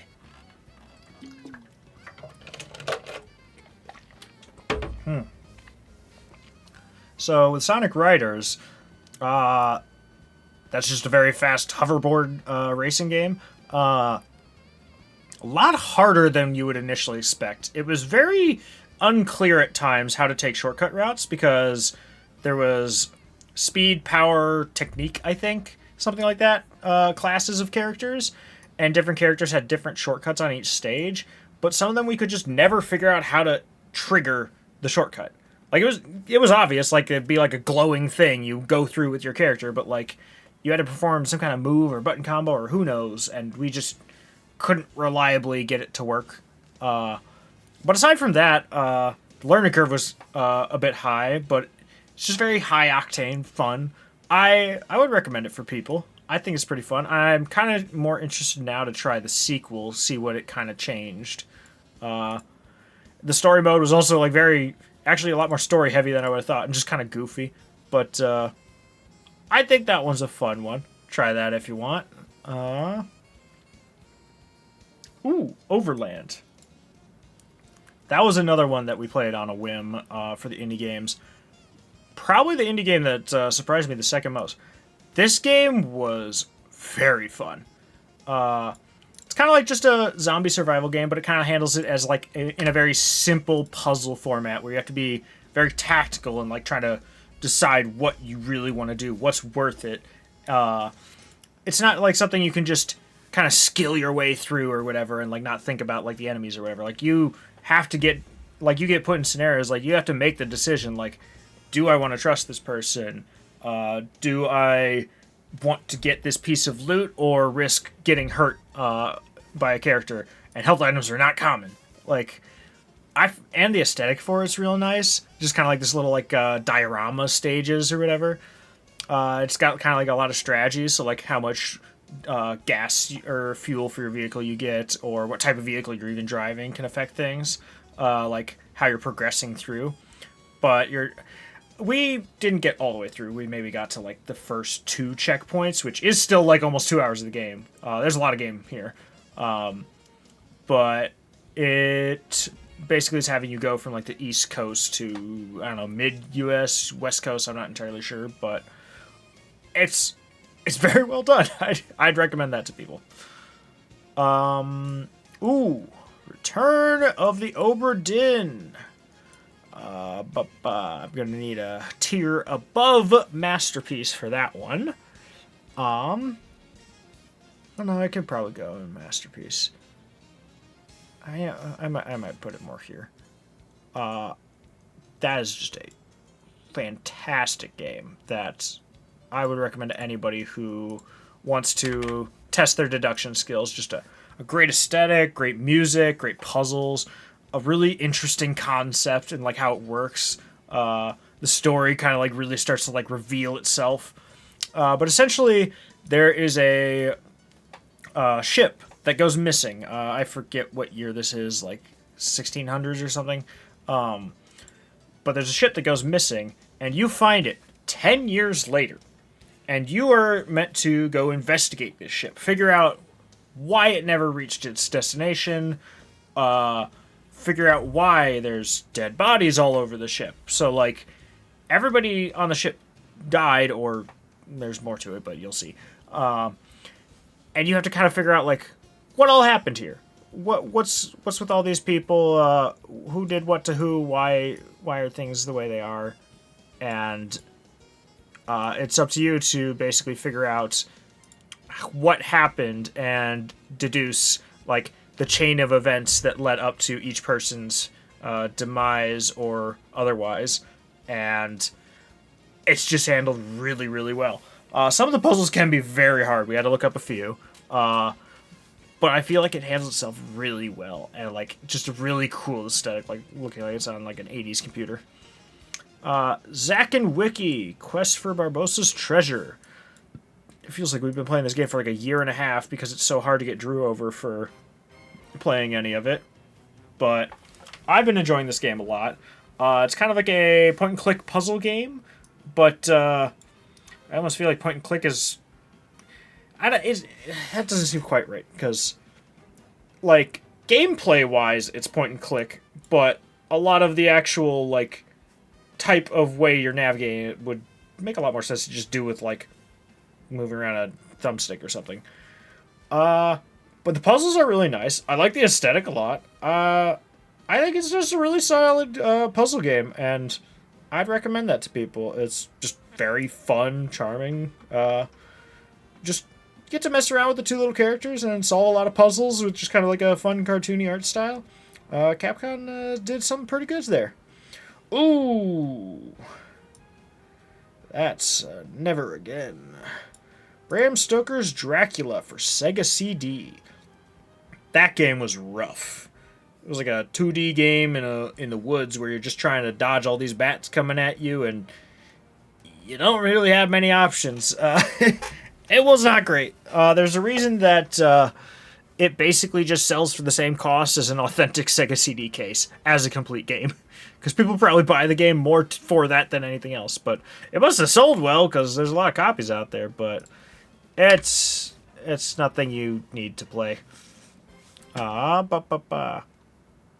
Oh, my beloved Wario Land 3, or Wario Land Super Mario Land 3. So, Super Mario Land series actually just transitioned into the Wario series. Kind of like how Mario World became Mario World 2 Yoshi's Island, and then Yoshi's Island just became its own thing after that point. That's what happened with Wario as well. And I have been meaning to try these games for a long time. Where's the... Yeah, and Wario Land Virtual Boy. I'm actually playing through Wario Land 2 right now. But Wario Land Virtual Boy did come out before Wario Land 2, so it just was not...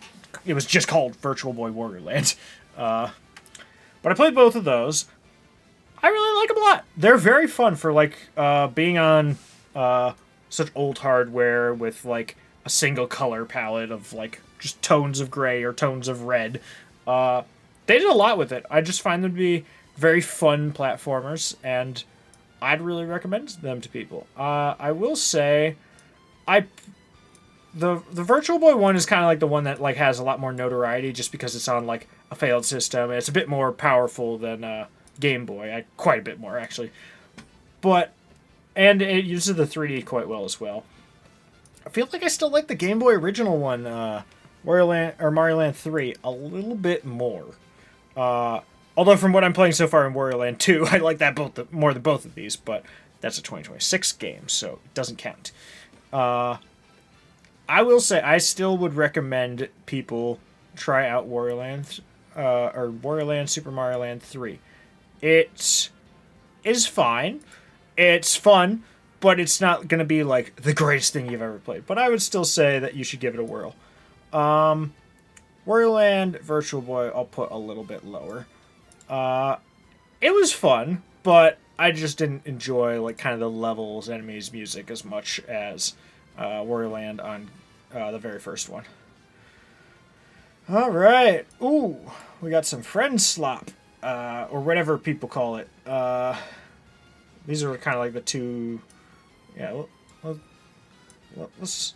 let's chuck together some of those. Yeah, sure, that'll be good for now. So this year we played... Wait, no, where's First Class Trouble? Oh, wait, Bookshop Roulette.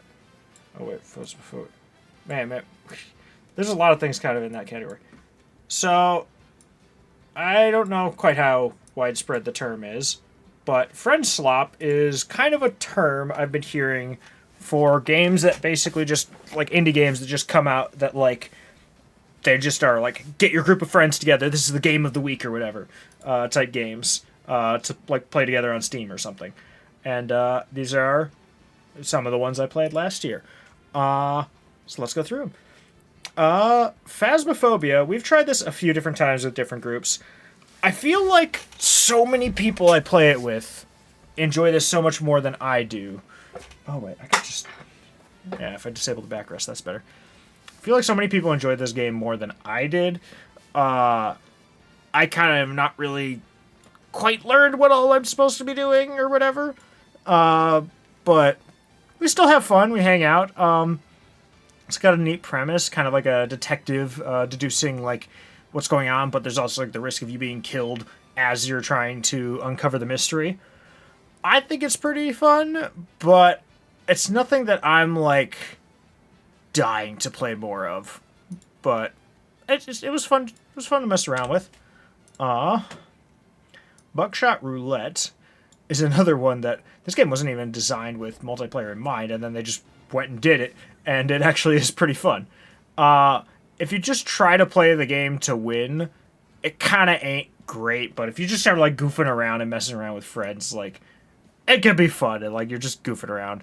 I'd say that's like a fun one that I'd recommend for a group of friends to just goof around and just mess with it, but you're basically all these different items that change the flow of battle, and you're basically playing roulette where different bullets will kill or be blanks, and you get different benefits from shooting an opponent or like pointing at yourself even. It's fun. I think it's something fun that I would recommend people try it out. Peak. I feel like I know a lot of people that like sold their soul to this game for a few months, and I've tried it here and there. It's fine. I just feel like I kind of get bored of it before we even finish a run. And a lot of times you're just kind of wandering around, like, being kind of frustrated. Like, it's a game that's all about the journey and not the destination. But it feels like the only part that, like, really sticks with you after playing is the destination part. I don't know. Chicken Horse is very good. Don't question it. We'll dig deeper later. Right now, I'm just kind of like throwing things in categories for now.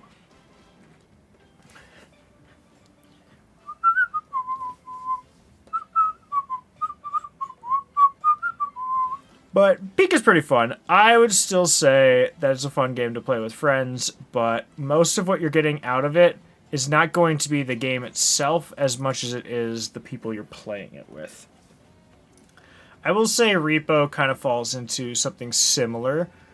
I think I like it a little bit more, though, because this is... I don't even know how you put it. It's like the new Lethal Company or whatever, where you're basically just kind of exploring areas with friends, but there's monsters around, and you have to avoid being caught by them while still collecting enough loot. I think it's pretty fun. It keeps you on your toes a lot more, because there's a lot of things you have to be weary of, like making sure that you're not like getting caught by monsters or whatever, or that you're still getting enough loot to progress to your next objective. But I think that's a fun one. I need to play a little more of it because I've heard that they just keep adding more monsters. Why is this one being like this? Ooh, then we're in the ones that Mitch has gotten us into. Project Winter. This one's tricky. So this is basically a social deduction game where you're stranded in the wilderness and you need to escape. But there are some people who are more interested in killing off everyone that isn't on their side rather than letting them escape. And First Class Trouble's also kind of in that ballpark.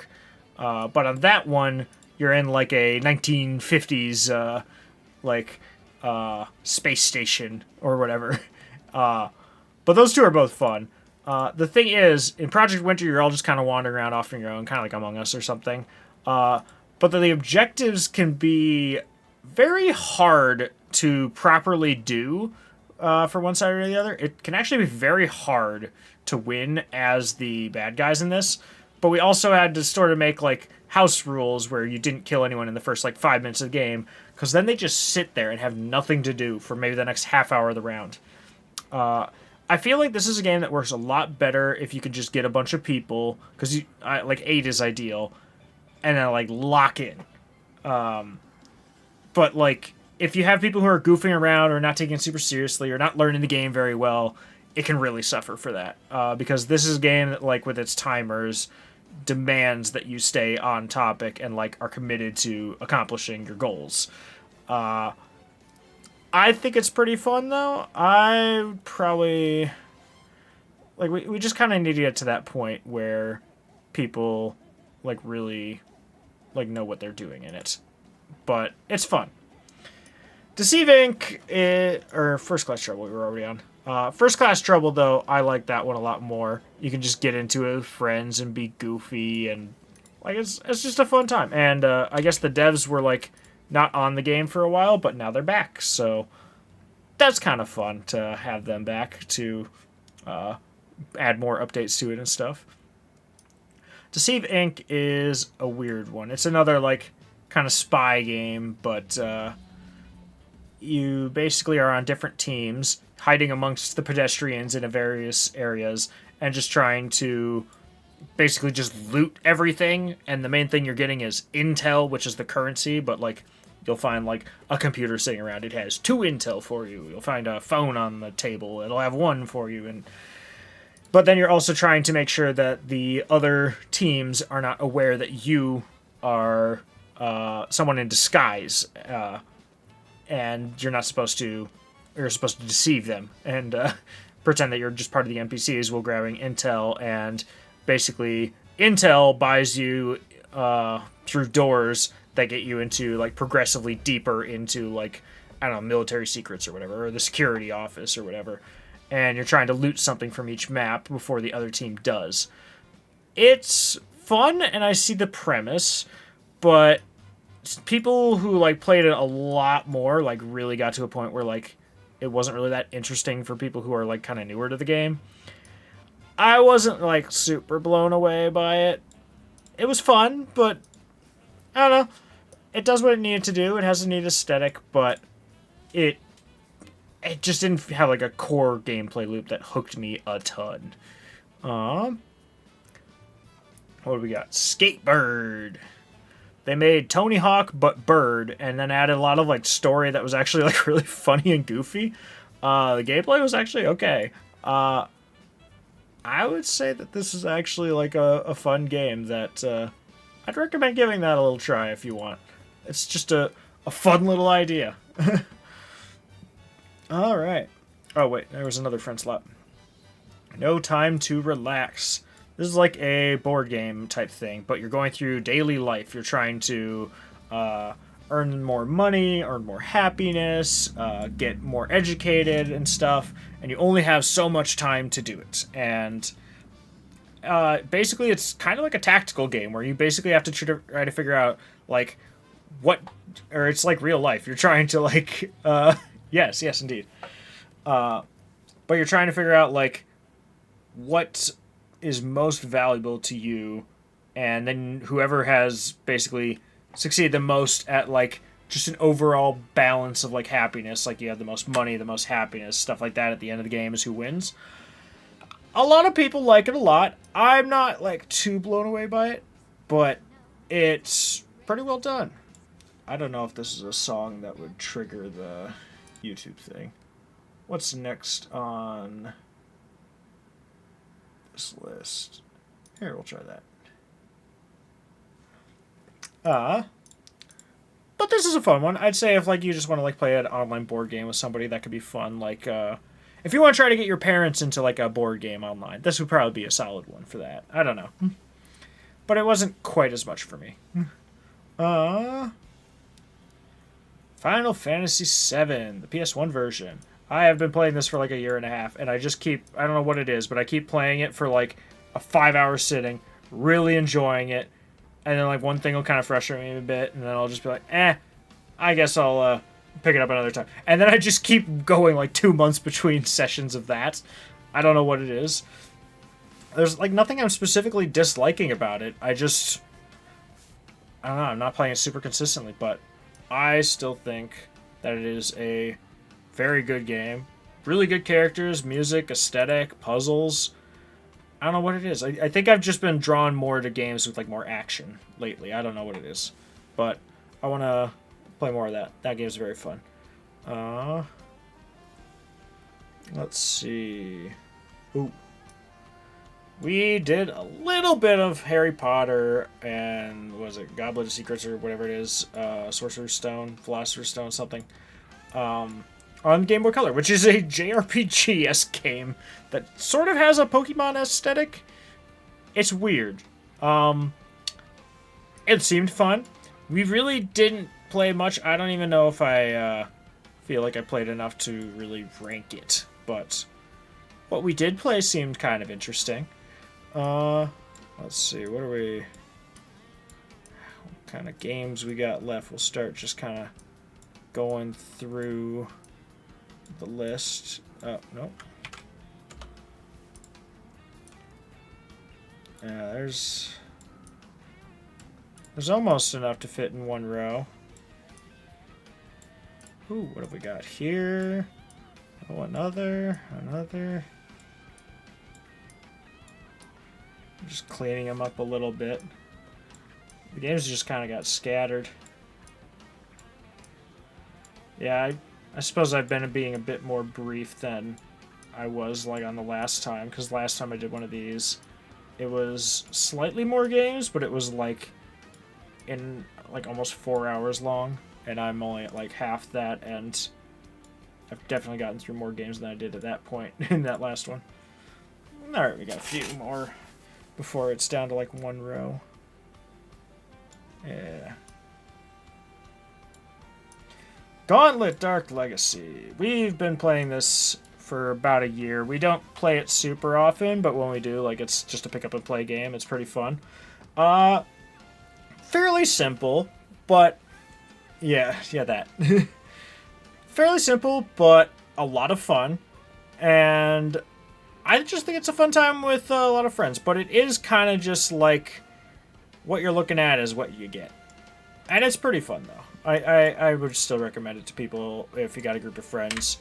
It's just a very simple game, but it's fun. Let's see what we got. The SSX remake. We didn't play a ton of this. Put that with SSX 3 because we played them both the same night for like an hour back to back. I wasn't the one playing. I was just spectating for these, but I got a decent idea. I'd hold them pretty similarly. Looked a lot nicer on the 360, but the gameplay seemed not super off.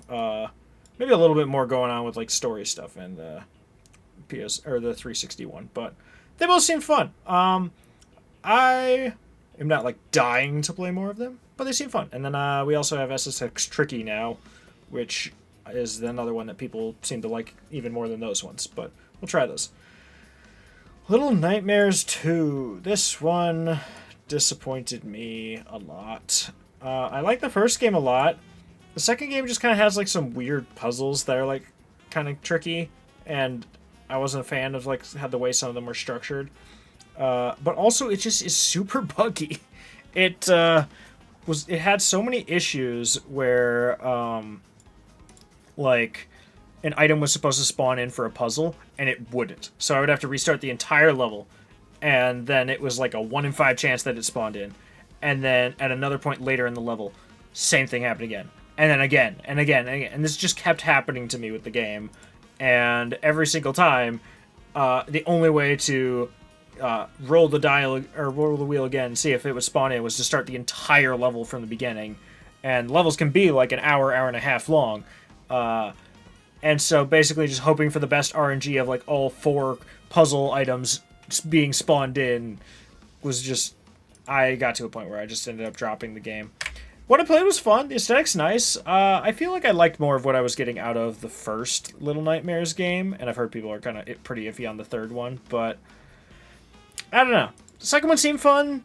Had a lot going for it that was fun, but it just... the bugs were just awful.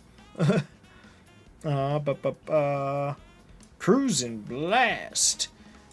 This is another one that I'm sure some of the people who played it more would get more of a chance. I only actually did a single race, but this game's fun. It also runs real nice on Switch too. That is one that I would recommend to people if you want to try just an arcade racer, something a bit more modern. Cruis'n Blast does not care about being serious. It just cares about being fun. And it's just real goofy and over the top, and it's just a fun time. If anything, I'm probably more likely to play this than Mario Kart World if I wanted to play a racing game. Then again, we got 3 Mario Kart games in this because we played Mario Kart World because that came out, Mario Kart 8 Deluxe Booster Pack because I had not played those stages, so shortly before Mario Kart World came out, we played those. And then I went back and played a little bit of Mario Kart Wii in December with family. And, well, yeah, how do we put it? So we'll just do it in the order I played. Mario Kart 8 Booster Course, you can definitely tell that the budget is lower on the Booster Course stages. But they basically doubled the amount of courses in the stage for like $20. And the stages are actually really fun like to race on. Like, the music, the theming, the fact that the stages aren't always the same for all 3 laps. Like, I enjoyed that a lot. Arguably, I probably like the booster course of Mario Kart 8 more than all of Mario Kart World. Aside from maybe the soundtrack, but Mario Kart 8 also has a great soundtrack, so, like, they just tie there. Well, no, Mario Kart World soundtrack is really good. But, yeah, I enjoyed that a lot. Definitely some stages that felt a little cheaper, but I like the fact that they put like some real locations in that. It was a lot of fun. Mario Kart World, I just feel like everything single player I don't really care about. Knockout Tour is kind of fun, but if you're playing with friends, you'll just have long periods where you're just sitting there doing nothing. At launch, and they just had to keep patching it to make it better, the NPCs were just like so aggressive. You just like didn't stand a chance. Like, at launch, the rubber banding on like the rival system in the game was so aggressive that you would almost never stand a chance of winning unless you like got into second place with like a speed up item that was like perfectly timed or whatever. And it was just not fun at launch the way the NPCs were going. The stages are pretty cool. I like a lot of them, but my big issue is that they all just feel really wide, and that makes them very uninteresting, because now that they need to accommodate twice as many players on the field, the courses are like, they just feels like there's way less emphasis on like tight turns, navigating narrow spaces, or like maybe taking shortcuts or something. Like, there's all this stuff with the wall grinding, but like to the average player that doesn't really matter that much. It's just like, if you get real into it, you can mess with it, but my biggest issue is just all the in-between stuff. Like, all the stuff between stages, I don't care for. But, like, just racing on a stage is what I like. Like, just doing the 3 laps of a stage. And this game is just fighting so hard to make sure that you can never do that. You do a Grand Prix. You do 3 laps of a course, a long straightaway. 1 lap of the course, a long straightaway. Long lap, or another long straightaway. Then 1 lap of the course. And, like... And then we even tried versus mode like a week ago or whatever, and like we couldn't even do the choose your own stage and just do 3 laps of a stage. It would have us do 2 laps or 2 sections of a straightaway, then 1 lap of the stage we picked. In versus mode, where you just get to pick a stage, you couldn't even do 3 laps of the stage you picked. It was so dumb. If they just add a mode where you can just pick a stage and do 3 laps of it and don't need to drive between it. Like, I don't know if I'd even like it as much as Mario Kart 8 because of the courses being so wide, but it'd be a huge step up. Because right now, we're more likely to play Mario Kart 8 at events than Mario Kart World, because we just want to be able to play the stages. Conquador added a full point. Really? And what? Yeah, that's the thing. There's just so many stages. Yeah, definitely.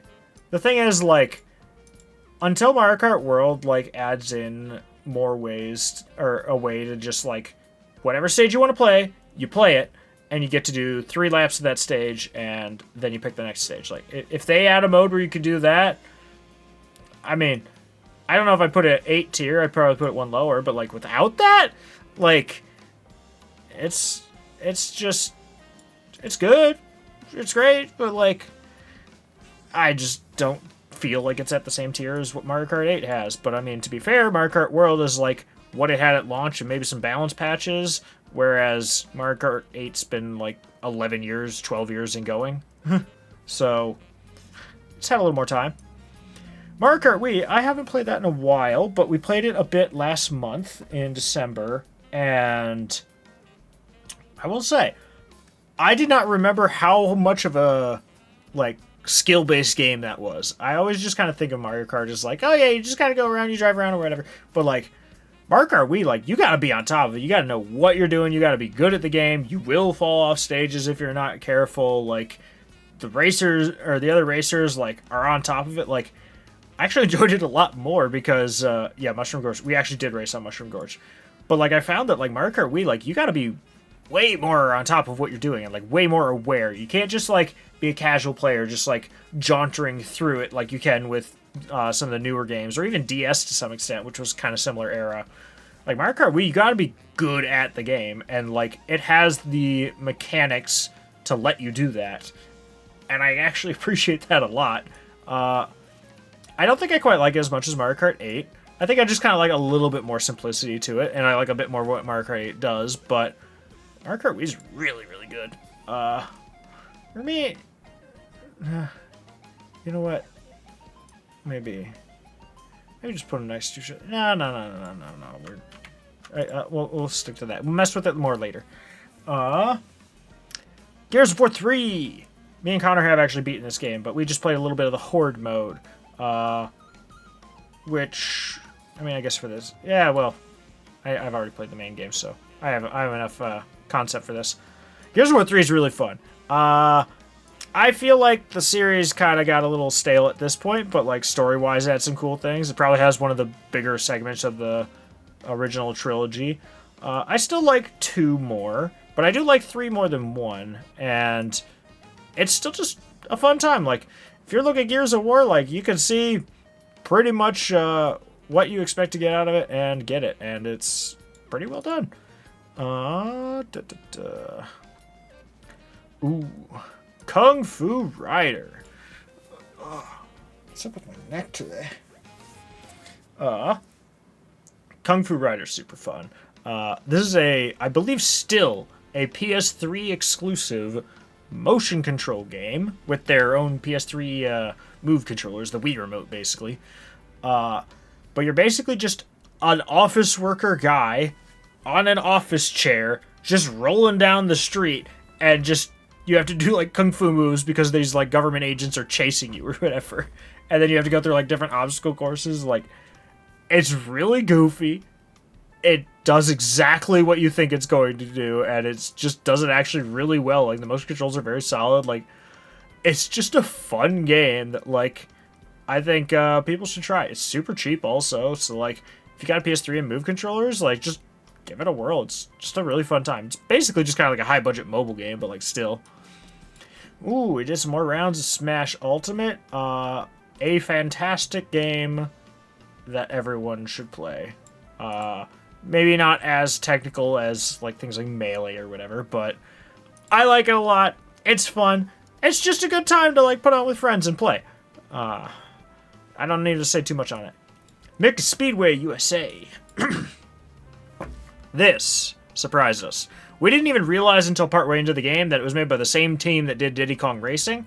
They just kind of got rid of like some of like the boats, planes stuff, and the mechanics aren't as obscure as some of the mechanics of Diddy Kong Racing, because there's some like things with how you drift in that game that, like, you're just not gonna know unless you just do a lot of trial and error, and even then you got to be real good at it.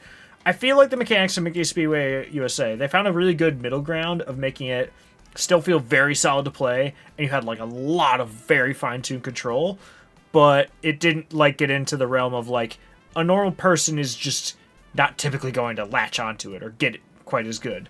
Whereas with this game, they did a much better job at that, and I really liked it for that. Mickey Speedway USA, was actually really fun.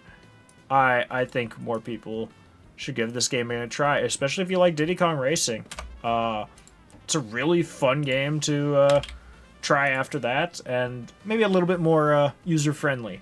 Fun aesthetic as well. Although we were not able to unlock the final character in the game because you need to get the Game Boy Color version of Mickey Speedway USA and then connect them to unlock it. Which we are actually planning on doing, maybe. Oh, what was that? My internet like stuttered or something. Alright. What do we got? Duck Game. I didn't play much of this. Other people did, but it's simple enough that I feel like I kind of just got what I needed to get. No, this is probably a better first impression one. This is just like a big old arena, 2D, and you're just running around, you're shooting guns or using whatever weapon around. It's kind of like Nidhogg, but within a big arena instead of just a long straight line, which we will also get into Nidhogg too. But Duck Game was really fun. I think we will want to play more of it. It's kind of a simple aesthetic, but like just pair a bunch of controllers and like everybody can play, and just a really fun time. Nidhogg 2, we did like a whole tournament of that. We did a few rounds. Like the aesthetic of Nidhogg 1 is way better, I will say. But the gameplay of Nidhogg 2 is a huge improvement. We did have to kind of like look up some of the mechanics so they weren't super obvious, but it's really fun because essentially you're put in like, I don't know what it is, like 9 rooms in a row, and then you start in the middle room, and it's 2 people against each other, and you basically just have to get to the opposite ends, but it will always have you contesting with each other. So you have to take them out and then run ahead as far as you can, but then they'll come in and then you have to fight repeatedly.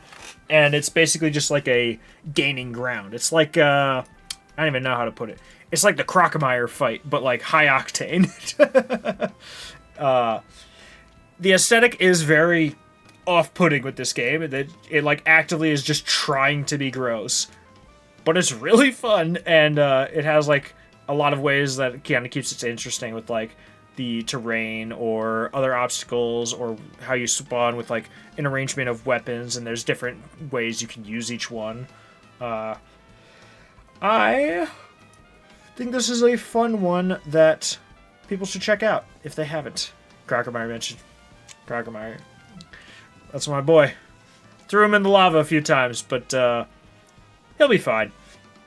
Deadly Creatures.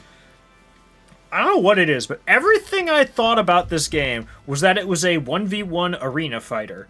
And then we went and played it, and it's like just an action-adventure game. And like, it was pretty rough with trying to figure out the mechanics of that first boss fight, which I think actually was just the spider versus the snake that's shown in the box art here. But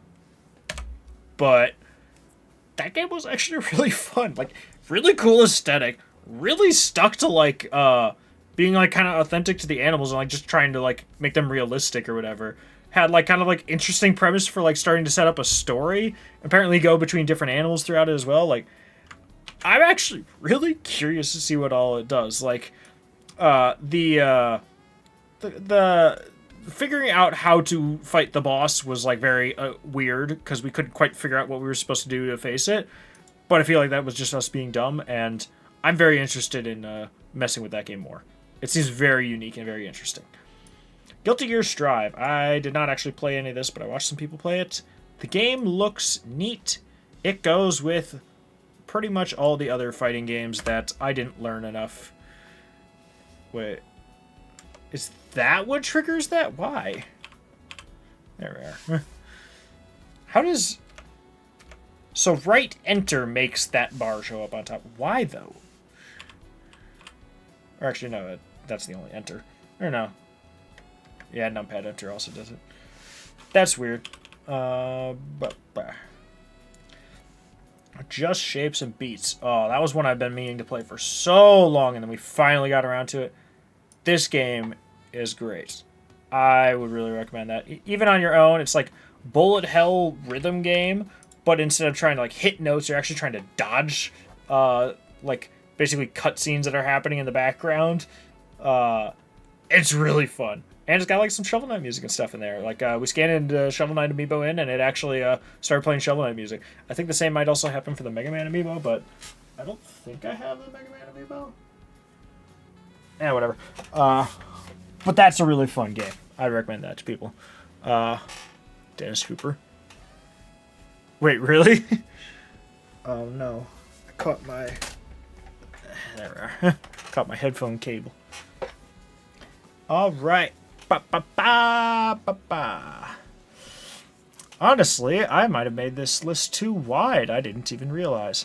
Well, that'll be good when I reposition later. 100-foot robot golf. We played a few rounds of that. It has such a cool aesthetic, but the core gameplay just kind of ends up being bland a lot of the time. Like, the aesthetic's cool, the theme's good. Gosh darn it. But just, like, I don't know, like, just the main gameplay doesn't always hook me a ton. Like, it just kind of feels slow and sluggish, and, like, that's kind of like the whole idea, because you're, like, in mechs playing golf, but I don't know. It didn't quite hook me as much as I might have initially thought it would have. Worms, WMD. I forget what that means. I think it's Warfare or something, but this game's fun. We've played a few Worm games over the year, but this is the first year, I think, where we tried the newest Worms, and I think it's... Oh, the thing is, Worms was, like, yearly for the longest time, or bi-yearly, and now it's, like... This is, like, the first... or the most recent game, and it's still, like... It's approaching, like, a decade old or something. It's much older, I think. Yeah, 2016. So it's about to turn a decade old, and it's still the most recent Worms game. Yeah. But this game's fun. Worms is always a great time. I would always recommend Worms games to people. They're very fun with groups. Kind of like slow-paced tactical games where you're basically just trying to be the last one standing with your team of worms. Mario Party Superstar. I finally played a second round of this. Steven, you actually joined me for the first one. But yeah, we did another round of Mario Party Superstars. It's very fun. I like it a lot. I would recommend Mario Party Superstars to people. That it's fun. I don't really feel like I like it any more or less than most of the Mario Party games that I hold in very high regard. But, like, it's just a fun time. Does what it needs to do. I feel like... up here. It's a fun one. F-Zero Maximum Velocity. I only did one race in this, but it was fun. I am a big fan of GX. The sprite-based games in the series are a different beast, we'll say. It just... I think I just need to get more familiar with it, but it doesn't have as much intricacy to your movement, and it just kind of feels like things I want to do. I just couldn't do them to the extent that I needed to, but I'm sure it's just a familiarity with the controls, maybe more tapping, maybe using the shoulder buttons more. I don't remember, but I'm interested in playing more. I just feel like I was bad at it. But I could try to get better. Vampire Knight. Oh, we've beaten this like 3 times this year, and we didn't even play it till this year. This is a Namco light gun game. Like probably same team that makes like Time Crisis or Ninja Assault or something. Or no, is Time? Yeah, Time Crisis is Namco. Duh. But wait a minute. Time Crisis 2 should be on here actually. Let me grab that.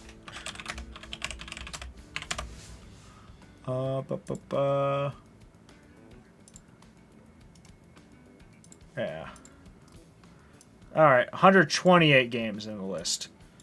Time Crisis 2 just made the cut because I keep going... Oh, yeah, that happened. Where did I even... Did I just leave it up there? Yeah, Vampire Knight and Time Crisis 2. We played both of those. They are super fun. Just using the GunCon 2s is just always a blast. They work so well on like a Trinitron. And they just feel so satisfying to use. The games are really fun. We kind of had to like up the difficulty or up the credits a little bit because parts of some of the boss fights got to be pretty hard. But they're just super, super fun. I think I like Vampire Knight a little bit more. It's kind of like Victorian vampire hunting, basically. These are both very short games, like 30, 40 minutes long. But they're just really fun. You get 2 players. With Time Crisis 2, I even modified some controllers so that we had foot pedals for like stepping in and out of cover. They're just really fun games. I would recommend them to people. Maybe not quite that high, but I liked Vampire Knight a little bit more. Time Crisis 2 was very fun as well, though. Lies of P. We only did a little bit of this because Connor was like, hey, I'm thinking about getting the game. I'm like, well, I got it. Let's boot it up, see if it's something you really like or want to play more of or not. And it seemed pretty fun, actually. Like, it looked really cool. I didn't get to do too much with it myself. It was mostly Connor playing, but it looks really fun. We played some more Left 4 Dead 2. We've got a group that's like slowly been getting through that over the years. Like once a year we'll do like a mission. Oh, I gotta put Payday 2 on here also. I got an icon. What? Why is this one of the top search results? Oh, one of the top search results is just the Payday 2 guy with the Left 4 Dead logo. There, that'll work.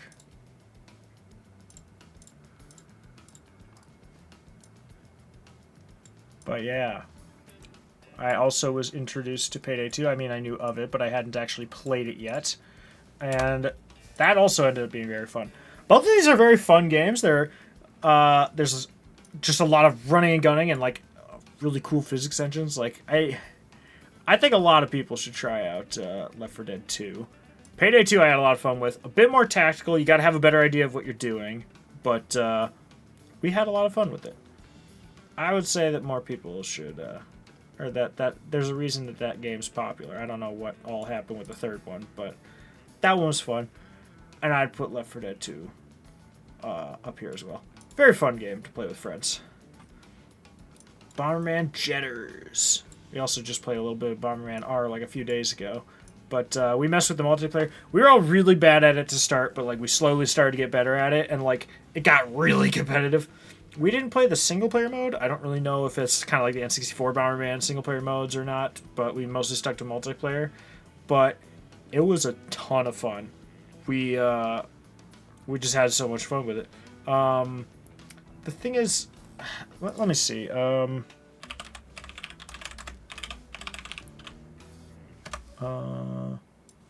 Let's see. Yeah, so let's just see. So for the main story mode, is it? Oh, it is just like a full-on adventure. Okay, yeah, so I will put that in first impressions then, because the story mode seems to be very much its own thing, and people who look at this are probably thinking the story mode. We just stuck to the multiplayer, which Bomberman multiplayer, like you all know what Bomberman multiplayer is. Blood Omen 2! Yes, in me and Mark's continuous movement to go through the series. So let's see. Blood Omen 1 was very difficult and very long. Soul Reaver was pretty fun and pretty just solid across the board. Soul Reaver 2 was kind of more of that, but I feel like it was a little more separated on like points of interest. Like it wasn't like bang, bang, bang, bang, bang. It was a lot of just kind of like, you're just wandering around the world because it looks cool type stuff. Then Blood Omen 2, which is the next one chronologically, or at least release order, actually ended up being really rough. Like, it still went into like a lot of cool stuff with stories. The aesthetic was really there, but like the gameplay, the combat, and exploring levels, and just like some janky stuff, a lot of things with bugs, like it was a pretty rough experience. I wouldn't say that it's one you really have to play. Like, it's one where you look up the lore of it, because like with this series, like the lore is like the big thing, and this game does that really well. But like the core gameplay just ends up being very sluggish a lot of times.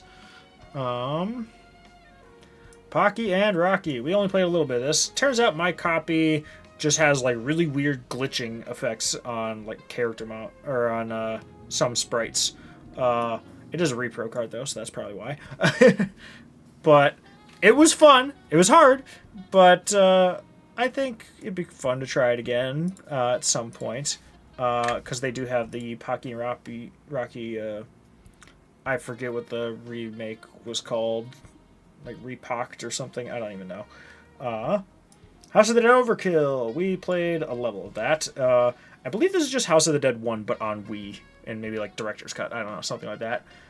It was very fun. We played a pretty good amount of it, but I wasn't. I think I only played a little bit. It just seems like a fun game. I think it would be fun to play more, but I wasn't like dying to like get to it before other games. We played a good amount of Broforce with the group. Vince kept bringing that over. We kept messing with it. It's just a fun time. It's not like too crazy or whatever. It's just a bunch of bumbling idiots going around a map causing chaos, and that's what you get. But I'd recommend it to people. We'll give it a little whirl if you got some friends. It's just the most American game possible, I guess. Power Stone 2, we played a lot more of that. We've already beat the story mode like twice, but we went back through and played more multiplayer, which was very fun. I just think that's a very fun multiplayer game to do with people. I'll put that here. Yeah, it was a very good game. I'll adjust later.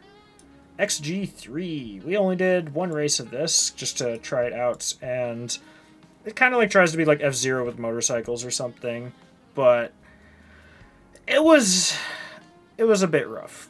I might try it again at some point, but it didn't like blow me away. Like I didn't have to play more. It seemed pretty rough, but we'll try. Demolition Man on Genesis. That actually was like a really fun game. Like it was almost more of like what I wanted Broforce to be. Just a really fun like 2D fast-paced action game. It's like Speedy Contra, or like it was kind of like Mega Man X almost. Well, I don't even know if I call it that, but it's sort of like that type of gameplay. It was just like very fun. Pajama Sam 1, or well, we'll do that at the end. But Time Crisis. That's another first impressions one. It seemed fine. It was not blowing me away like other games in the series had done that I've tried. It just seemed a bit rougher and a bit more like arcadey instead of like really progressing towards something or like cool things happening. But maybe it gets better. I don't know. Pajama Sam 1 though was fun. We liked that a lot. That was one we enjoyed a lot as a family. Another one that's very nostalgic fueled, but it's just a fun, charming game that I think would be a fun one to play. Just like goofy, little puzzle solving. I mean, I kind of said all the stuff with Pajama Sam 2, but yeah. So, it's time to reconfigure and finalize the list a bit.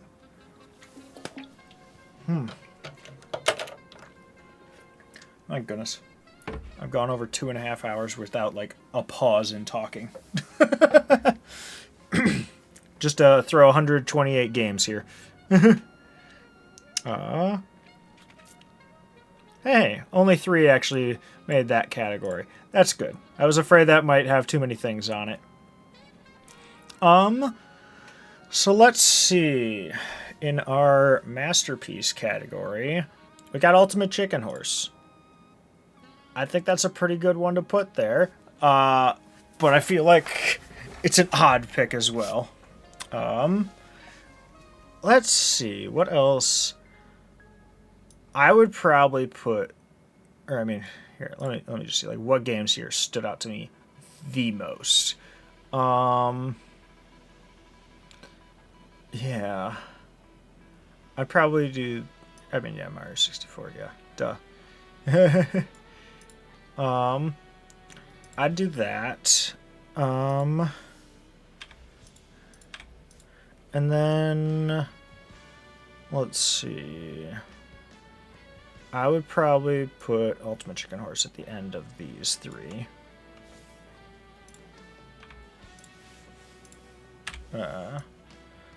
That's the one thing that, since I'm doing mine in Photoshop, is I gotta line up, or they gotta line, or they look kind of weird. Yeah, whatever. And then this lineup of games was really good. I'd probably put Ring Fit down a tier. I might put Beyond Good and Evil down a tier. I might move it, but we'll see. Missed, Bumpy Dumpy. I think Booster Course is probably my top of this. Then Ultimate. Then Turn. That one's... these two are hard to pick between. Okay, I think I'm going with that for there. And... Do I want to bump any of these games up? I think I might want to put LA Noire up here, actually. This game's been super fun. And dupe. Last Light. I think I'll throw that at the end of this batch. Plague Tale, Screen Cheat, yeah. I think these are all good here. I might put Screen Cheat down one. Beyond Good and Evil is probably going to be the top of this category. Fire Emblem's probably going to be a close second. Is there anything else that... Ooh, some of these are tough. Tenderland is probably my next favorite out of this lineup.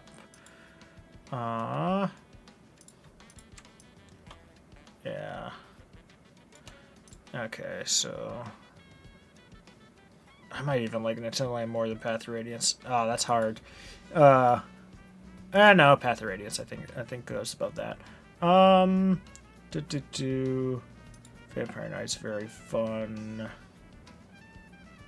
I liked Requiem a lot. I think Requiem is probably my next one here.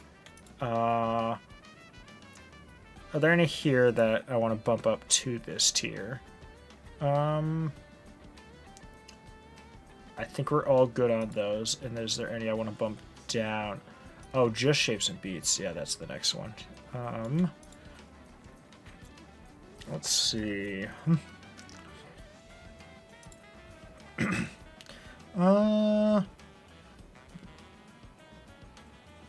Yeah, probably Final Fantasy VII here then. And then Vampire Knight was very fun. I was struggling to figure out where to put that.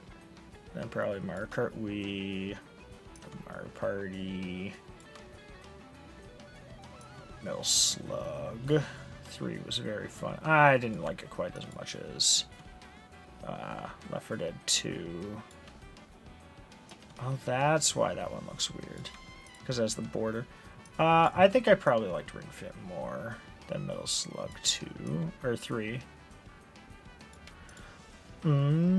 Okay.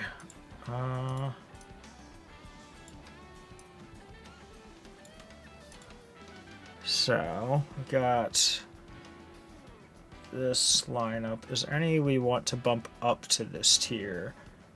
I feel like now we're getting into more where I might bump down. I feel like...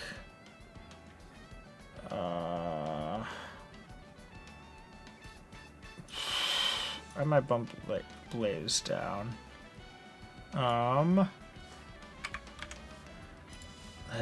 Goodness. This part's getting... This is almost harder than the initial just placement stuff. Yeah, we still got quite a few of these things. And then I'll have to reformat the... like, everything to be correct. Okay. My favorite one here is probably still Pokken. And then Mickey Speedway USA was so fun. That game's fun. Zack and Wiki was really exciting to play. I might put After the Fall next here.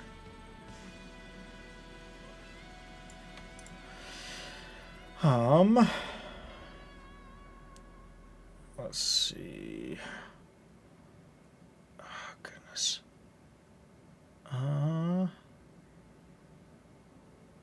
I think Overland can go a bit lower than that.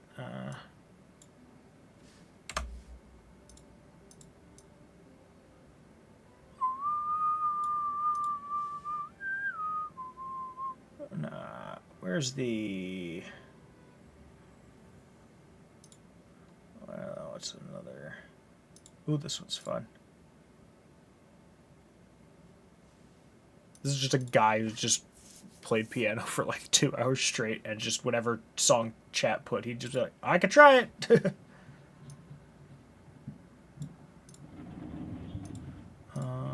That's... There we are.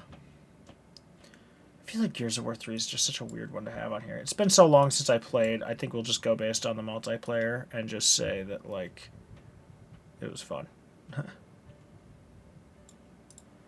Of these, I probably liked... Oh, wait, whoa, screen sheets on here. Then Worms. Multiplayers are fun.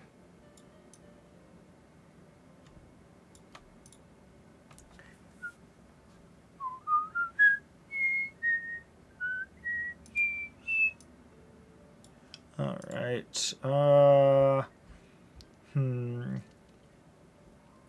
I know that for me personally, Mean Beans can probably going to be at the end of this list. I will put Soul Calibur 1 above 6, just for what I liked out of it. I probably like Power Stone 2 more than both of those. But these three are all so close.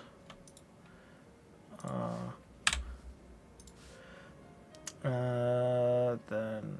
Oh, no, I probably liked Sakawiki more than those ones.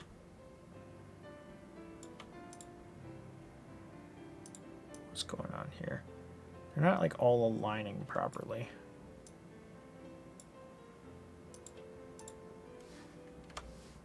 No. There we are.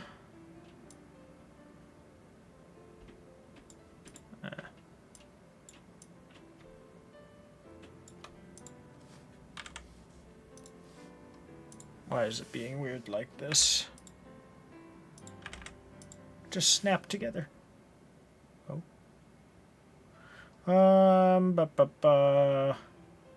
Probably Payday 2 was fun, then Time Crisis, then Mean Bean.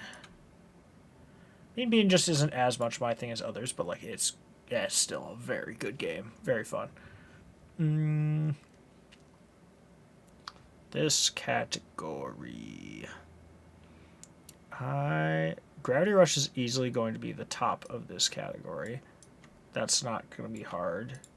I was just not quite feeling putting it up another. There's so much about it that's so good, but there's just like little bits that are just frustrating. And it kind of gets a little monotonous over time. Let's see, what do we have as a contender for like the next best in this category? These... Country Rider, probably. I'd say Banjo-Tooie is the one right there.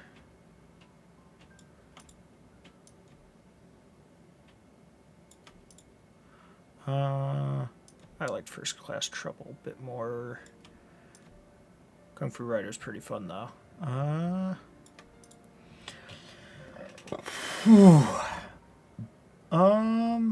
I'd probably Repo.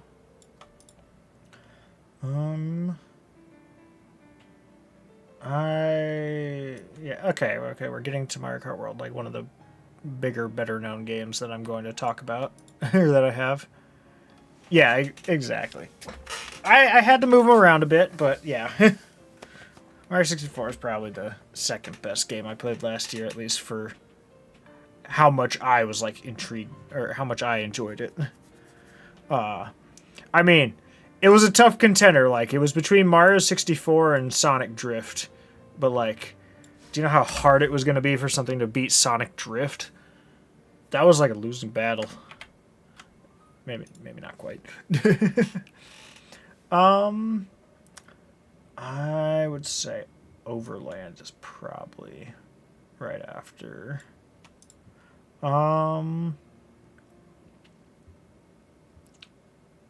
Then,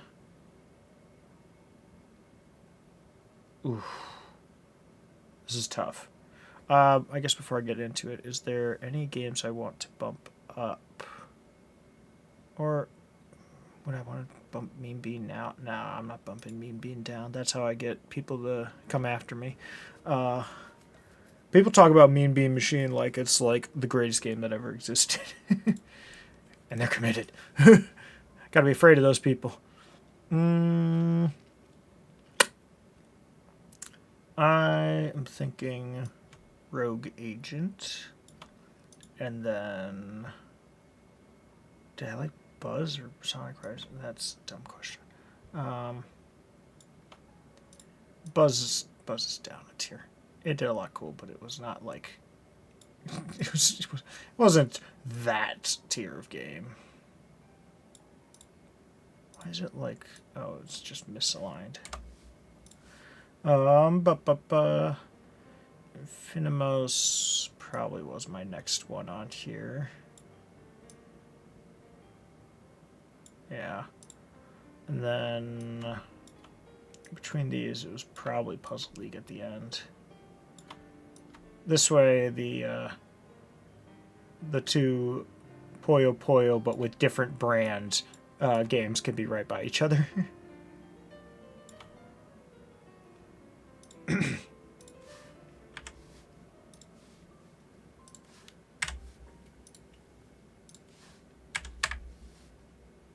This one's being iffy.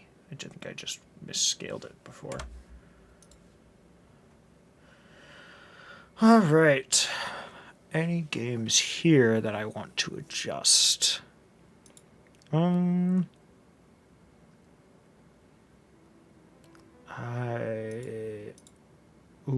Snipperclips.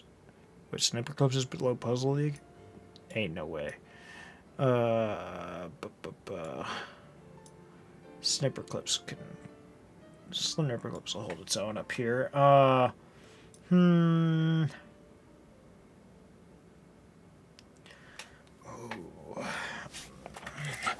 That's a tough one. Put in front of Infinimos.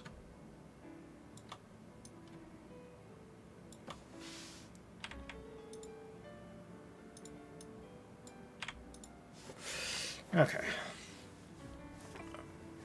Rogue Agent. You are something of a rogue. A newfound appreciation for Banjo-Tooie. Yeah. Banjo-Tooie is fun, but I don't know. It felt a little iffy. I mean, it ain't Ukulele at least. All right. So I think we are good to start narrowing this section down. Nidhogg 2 is probably going to be bumped down to this tier, honestly. Honestly, I think Nidhogg 2 is... I put that pretty high for what it is.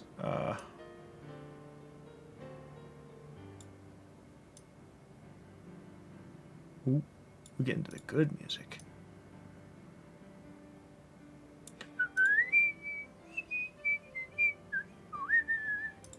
What is this? Link's Awakening, I think? Yeah. No, have I not rated... Oh, yeah, here it is. I feel like... Yeah. Some of these I'm just, like, kind of looking at them now. Just like, no, that didn't need to be that high. Blue Fire probably is the best one in this category here. Yeah.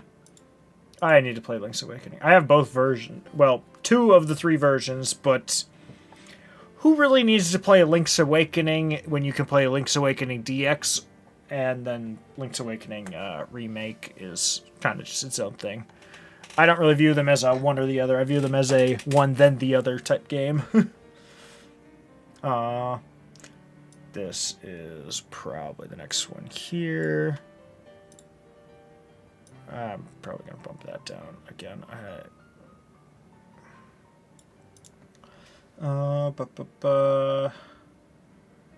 Jam Sand was very fun. Try not to do that one on nostalgia and based on like just what the game itself was. Oh, it was. Yeah, I got the DX, which now that I think about it, Link's Awakening DX actually probably rose a lot in... What is that one at price-wise, actually, now that I think about it?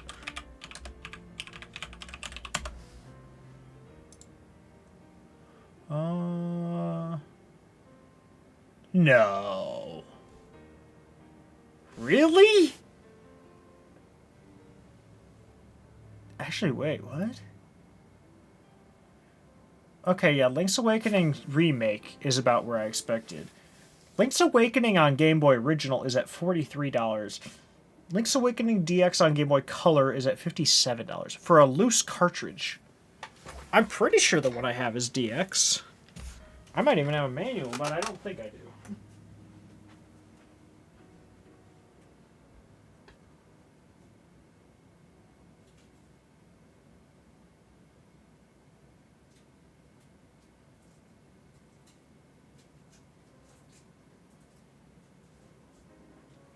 Okay, now I've got it loose.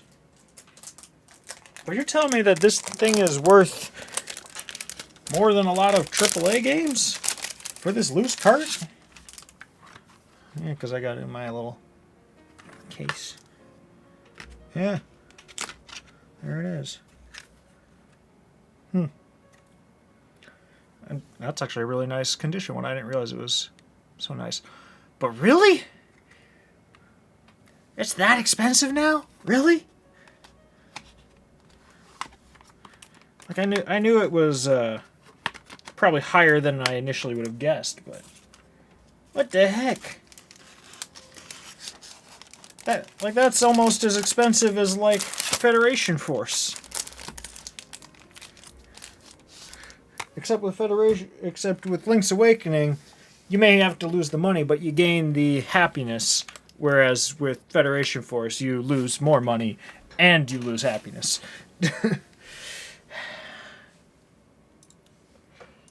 Okay. Yeah, I gotta get to it. Especially now that I got like 2 different ways to play Game Boy games, a lot better quality.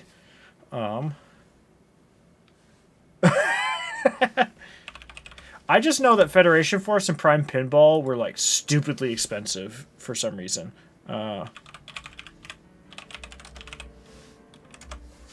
Yeah. Yeah, Federation Force goes for over $80 right now.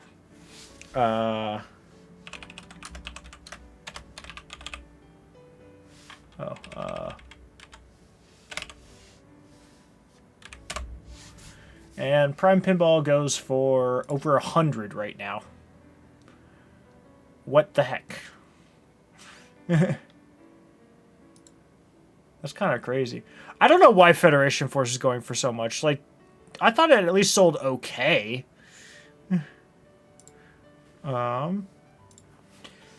Anyway, best game after that.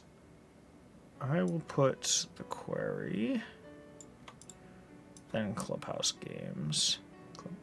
I hate putting Clubhouse Games this low, but like I'm just kind of looking things over and like that's kind of just where it fits for me. Yeah, we'll throw Star Fox Adventures there. It did a lot cool, but it also can just be a slog at times. Actually, very often it will. I probably like to peak the most of these.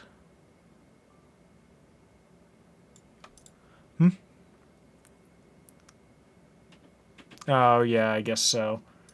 Like, what, Dread's the best-selling one, and it's at, like, 1.5 million or something. Or did it get a lot more? Let's see.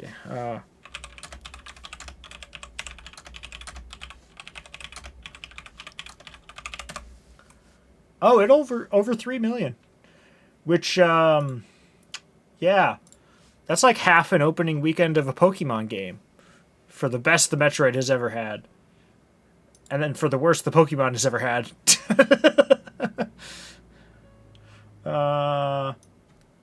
Broforce was fun. Oh, that's why that looked weird. I will do... I like the minigames in Stadium 2. The minigames in Stadium 2 are fun. Then Buckshot. Then Skipbird.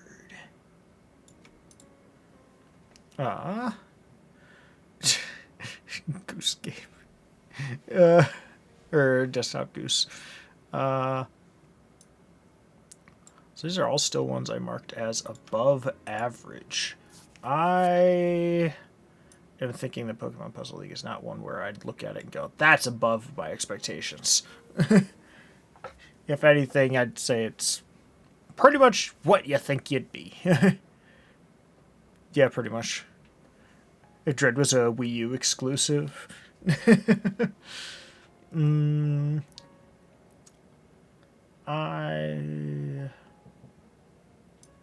I think that might be where Winter falls.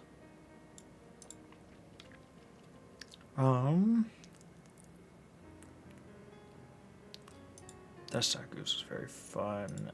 Psychonauts.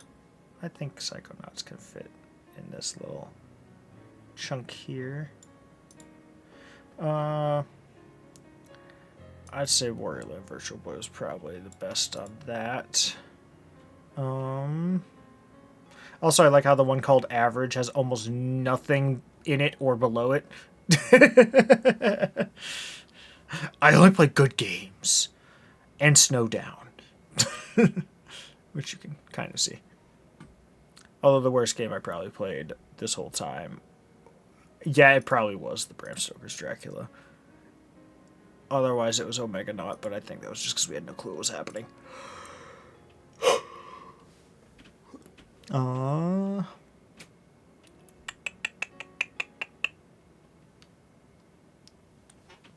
I heard something. Oh, it's the neighbors upstairs. I'd probably put Gauntlet next here. And then I'd probably put Desktop Goose, maybe laugh a lot. Robot was very good also. I'd probably put Phasmo there, followed by No Time to Relax, followed by... I probably actually got more enjoyment out of the Desktop Goose. Then Nidhogg 2 finally has its place after being changed like 3 times. Buzz was probably better.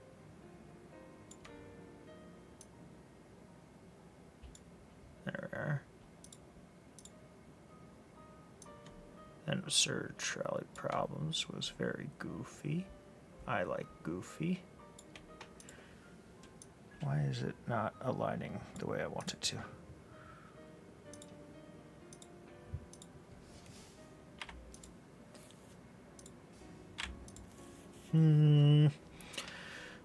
Okay.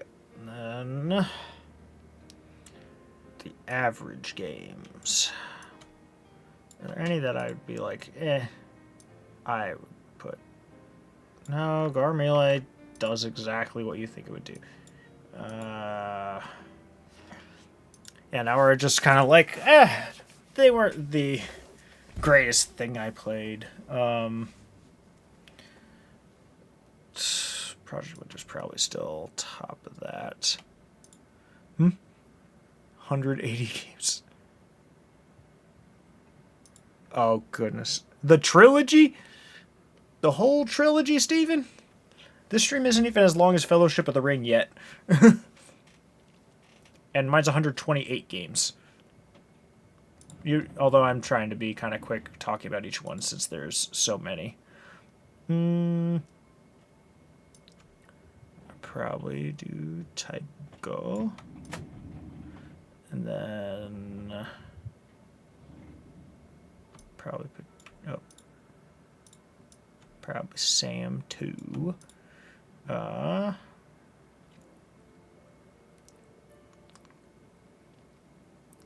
You know what?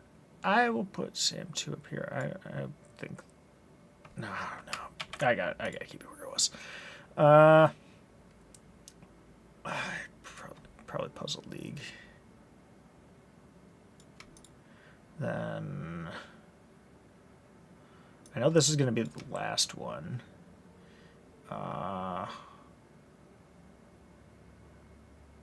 Super Win the Game was better than those. C was better than those. I think I probably like Sonic Drift more than Gore Melee, actually. Then Sonic 2 or Sonic on Game Gear. I keep thinking Sonic 2, but it was Sonic 1 on Game Gear. Then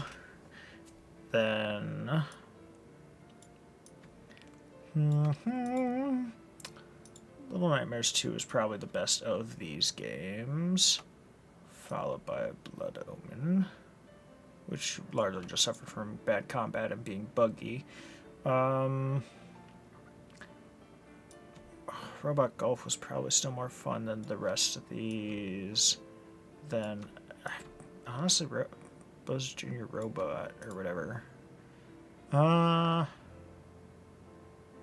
probably enjoyed my time with Welcome to Her more than these other ones.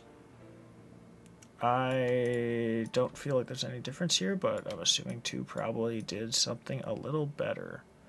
So it gets a slightly higher placement.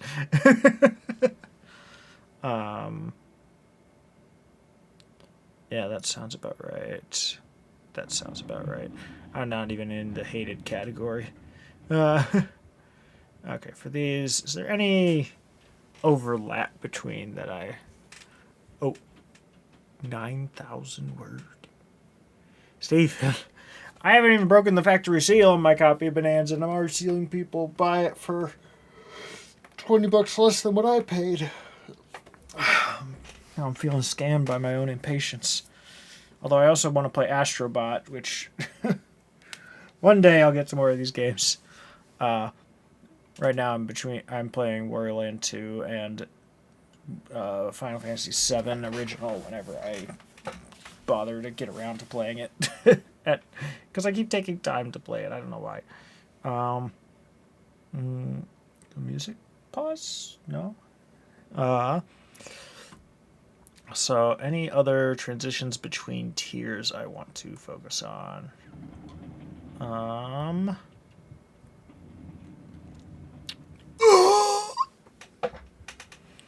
still want to play the whole trilogy. I only played the middle game, Playroom. I haven't played Rescue Mission or no subtitle. Okay. Let's see.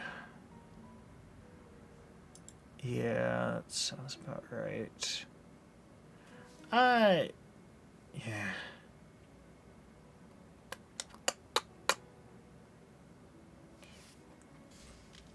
these two. I could go either way on those. Beyond Good and Evil should be up a tier. I don't think. Metal Slug 3 or Pokken. That's probably about right. Mean Bean and Gravity Rush. I think I would actually push Gravity Rush up. I might push Mean Bean to top of.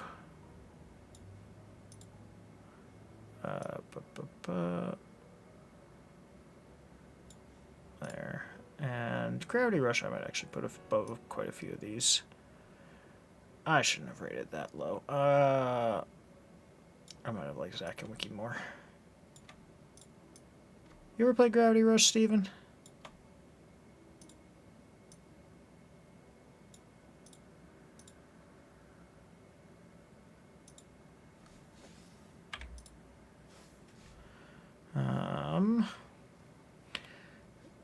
Banjo-Tooie.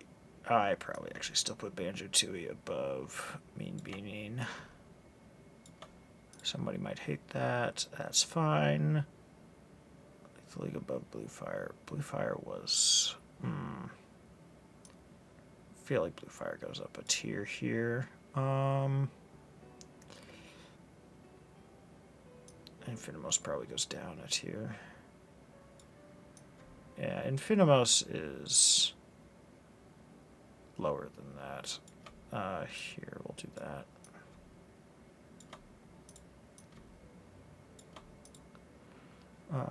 Blue Fire is... Oh, it is? Wait. You didn't get into... You didn't get into Astrobot?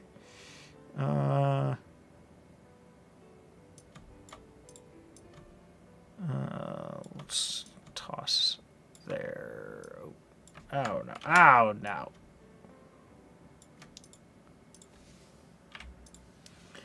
Good enough. Psychonauts in good. Yep. Warrior Land. Yep.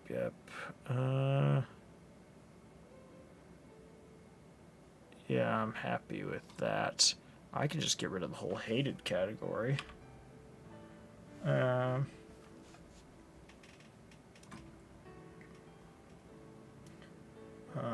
Boop.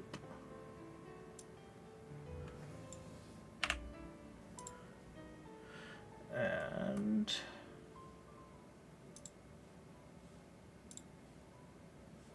why did it there?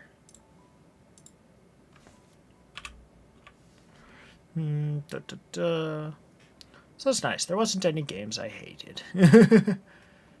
Except for maybe Dracula, but that was a first impression. That just didn't go anywhere.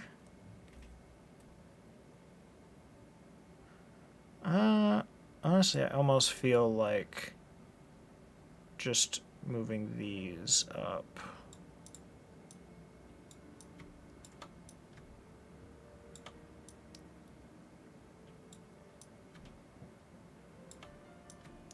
And getting rid of...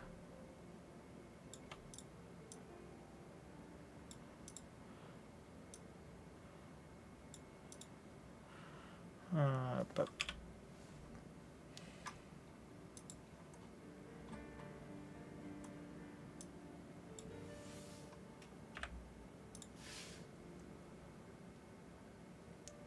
Yeah, there's not even necessarily a bad category here.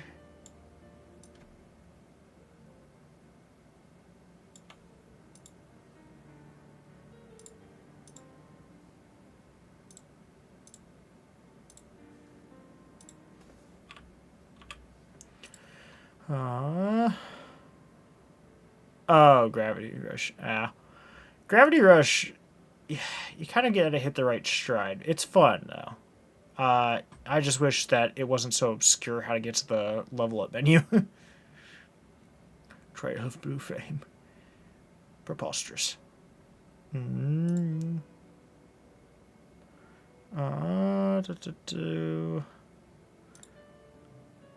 might move.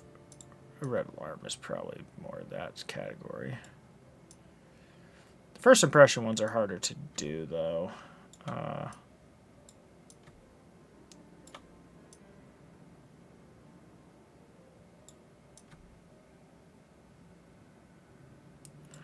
These, there's not really any particular order. They'll just hang out there. First impressions. Best first impression. Absolutely Deadhead Fred. Nothing else came close to that on, like, a good first impression. I just would be surprised how many people ever even see this list that have a clue what that game even is. Oh,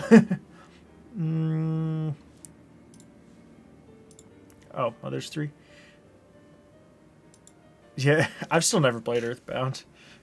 I booted up a little bit of Mother 3 and a little bit of Earthbound Beginnings, but I never booted up Earthbound.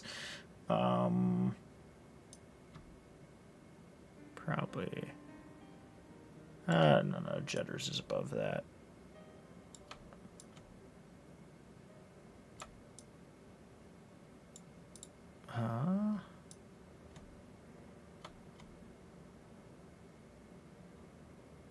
Okay. Oh, now it's just playing, like, worship music. I think it transitions to something else. Okay, yeah. Demolition Man, let's see. Fun. These ones are hard. Probably more Sunset Riders. Then Lies of P seem pretty fun. Then probably Mother 3. I really didn't play enough to, like, get too much of a judgment. Probably of these. Probably Demolition Man. Does this have a...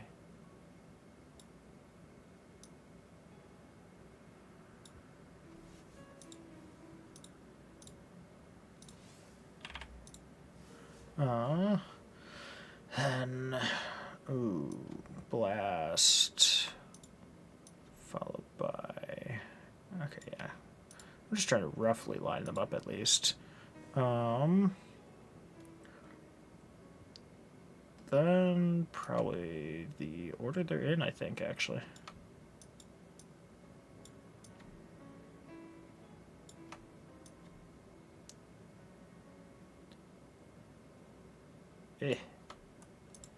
Okay.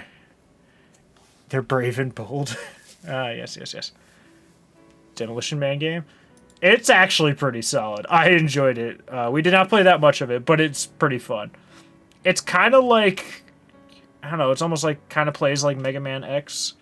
I mean, it still just kind of like throws you in a level like other games like Ninja Gaiden do or something, but it's pretty fun. It's kind of like Broforce, but more so of the era. I don't even know. What little we played on Genesis was very fun. It's a very cheap game, too. I just wanted to try it at some point because I heard that it was a solid game, and what little we played did seem to be a solid game. I forget if it's one that's different between platforms or if it's a Genesis exclusive or what. The best first impression here. Probably... Yeah, I mean, I didn't really get a chance to learn any mechanics, but, like, just looking at people playing Tekken 8, like, that just looks fun. Then probably Pocky and Rocky, if we can get it to work. Probably that for Trials.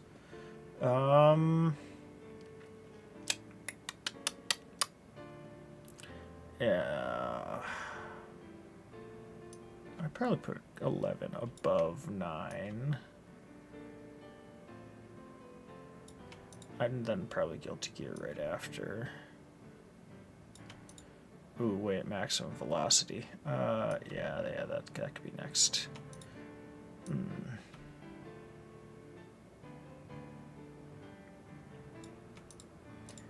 Why am I not remembering what this theme's from? I don't remember. This video doesn't have any kind of description for what it is. Actually, wait, maybe.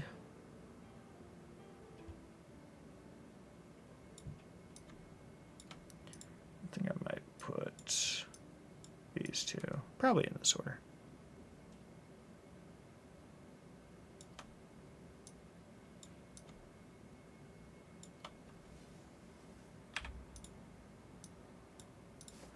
Then probably House of the Dead, then Gears, then Hack.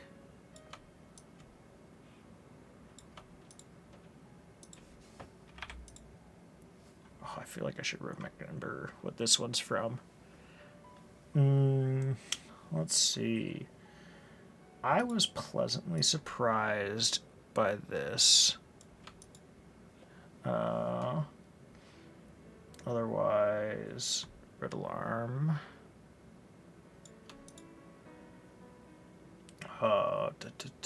What caught my interest the most of these?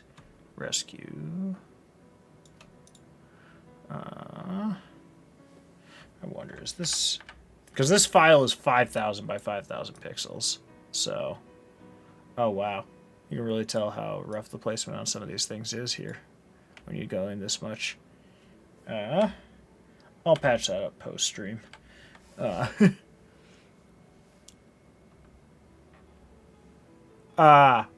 I can turn the music up if you'd like. I didn't have a good baseline for how loud it was for you guys. Is that better?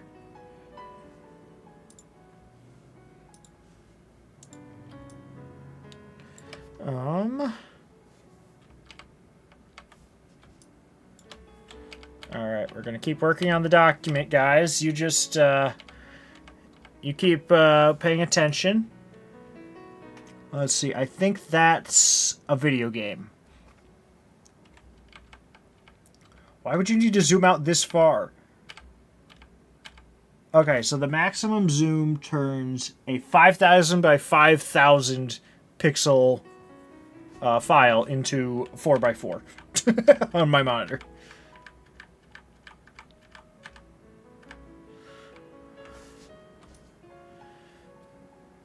Yeah.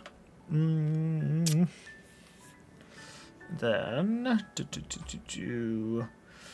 the next best here, probably Star X, and then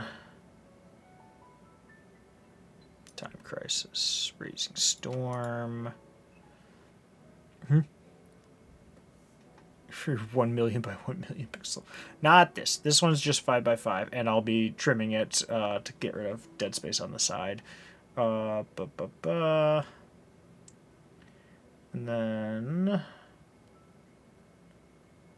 let's see. Probably Sonic Rivals next.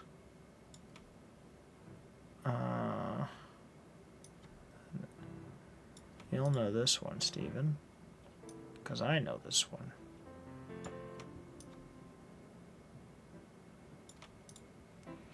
Then, let's see. Ukulele was actually probably still the best of this category. Otherwise, it's largely in order.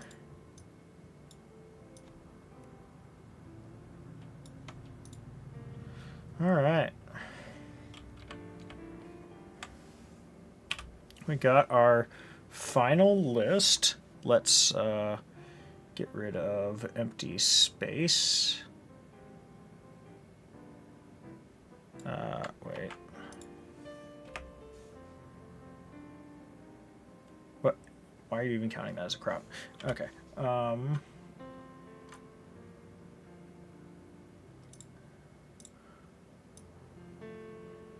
These boxes can all get shrunk down to that.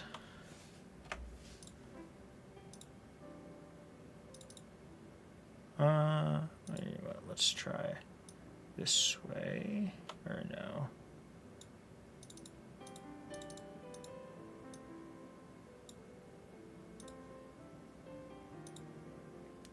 Let's see, how's a 30 fit?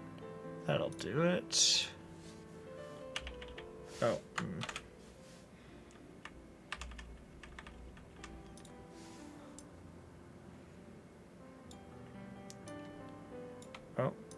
do there?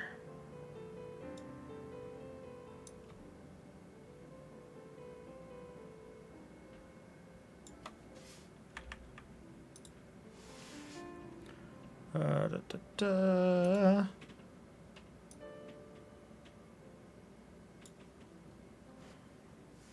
Stop covering it there.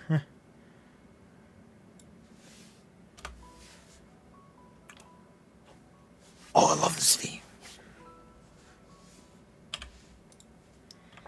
All right. That, I think, is where I will leave it. No, it just barely doesn't fit that. Oh, wait, before I forget. Don't want to mess with that too much.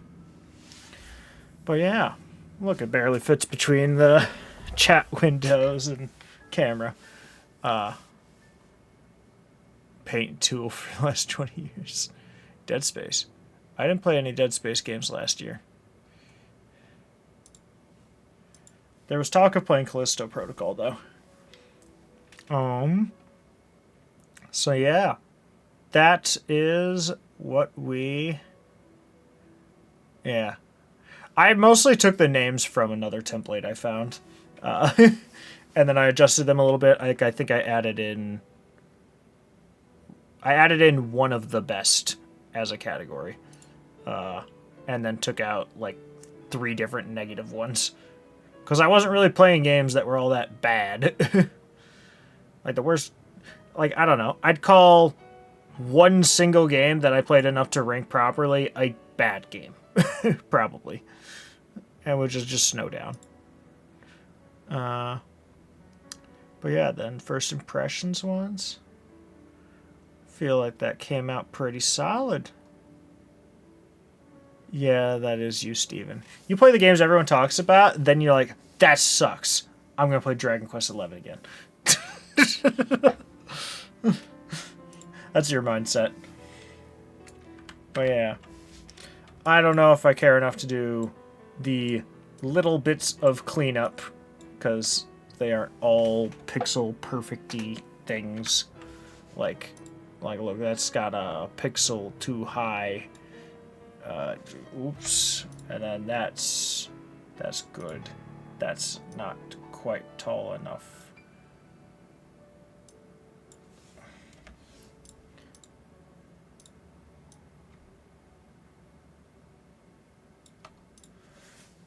Like, I don't know. I might mess around with these pixels a little bit. But, like, does that change that much for people? Probably not. Ooh, that one looks rough at this scale. Yeah, a lot of these did scale a little poorly, but, like, you have to be pixel peeping to care too much about a lot of these. Yeah. I don't know. I will worry about this on my own post-dinner and all that, and then I will share it in the server. But for now, that's where I'll leave this. And, but yeah. That's the list, and then, I'll, clean it up a little bit and then, put it in the Discord server. And people can have that. Well, that was fun. Only 3.5 hours. Metro 2033 is pretty good, Steven. You should try it. Alright. Have fun. Bye.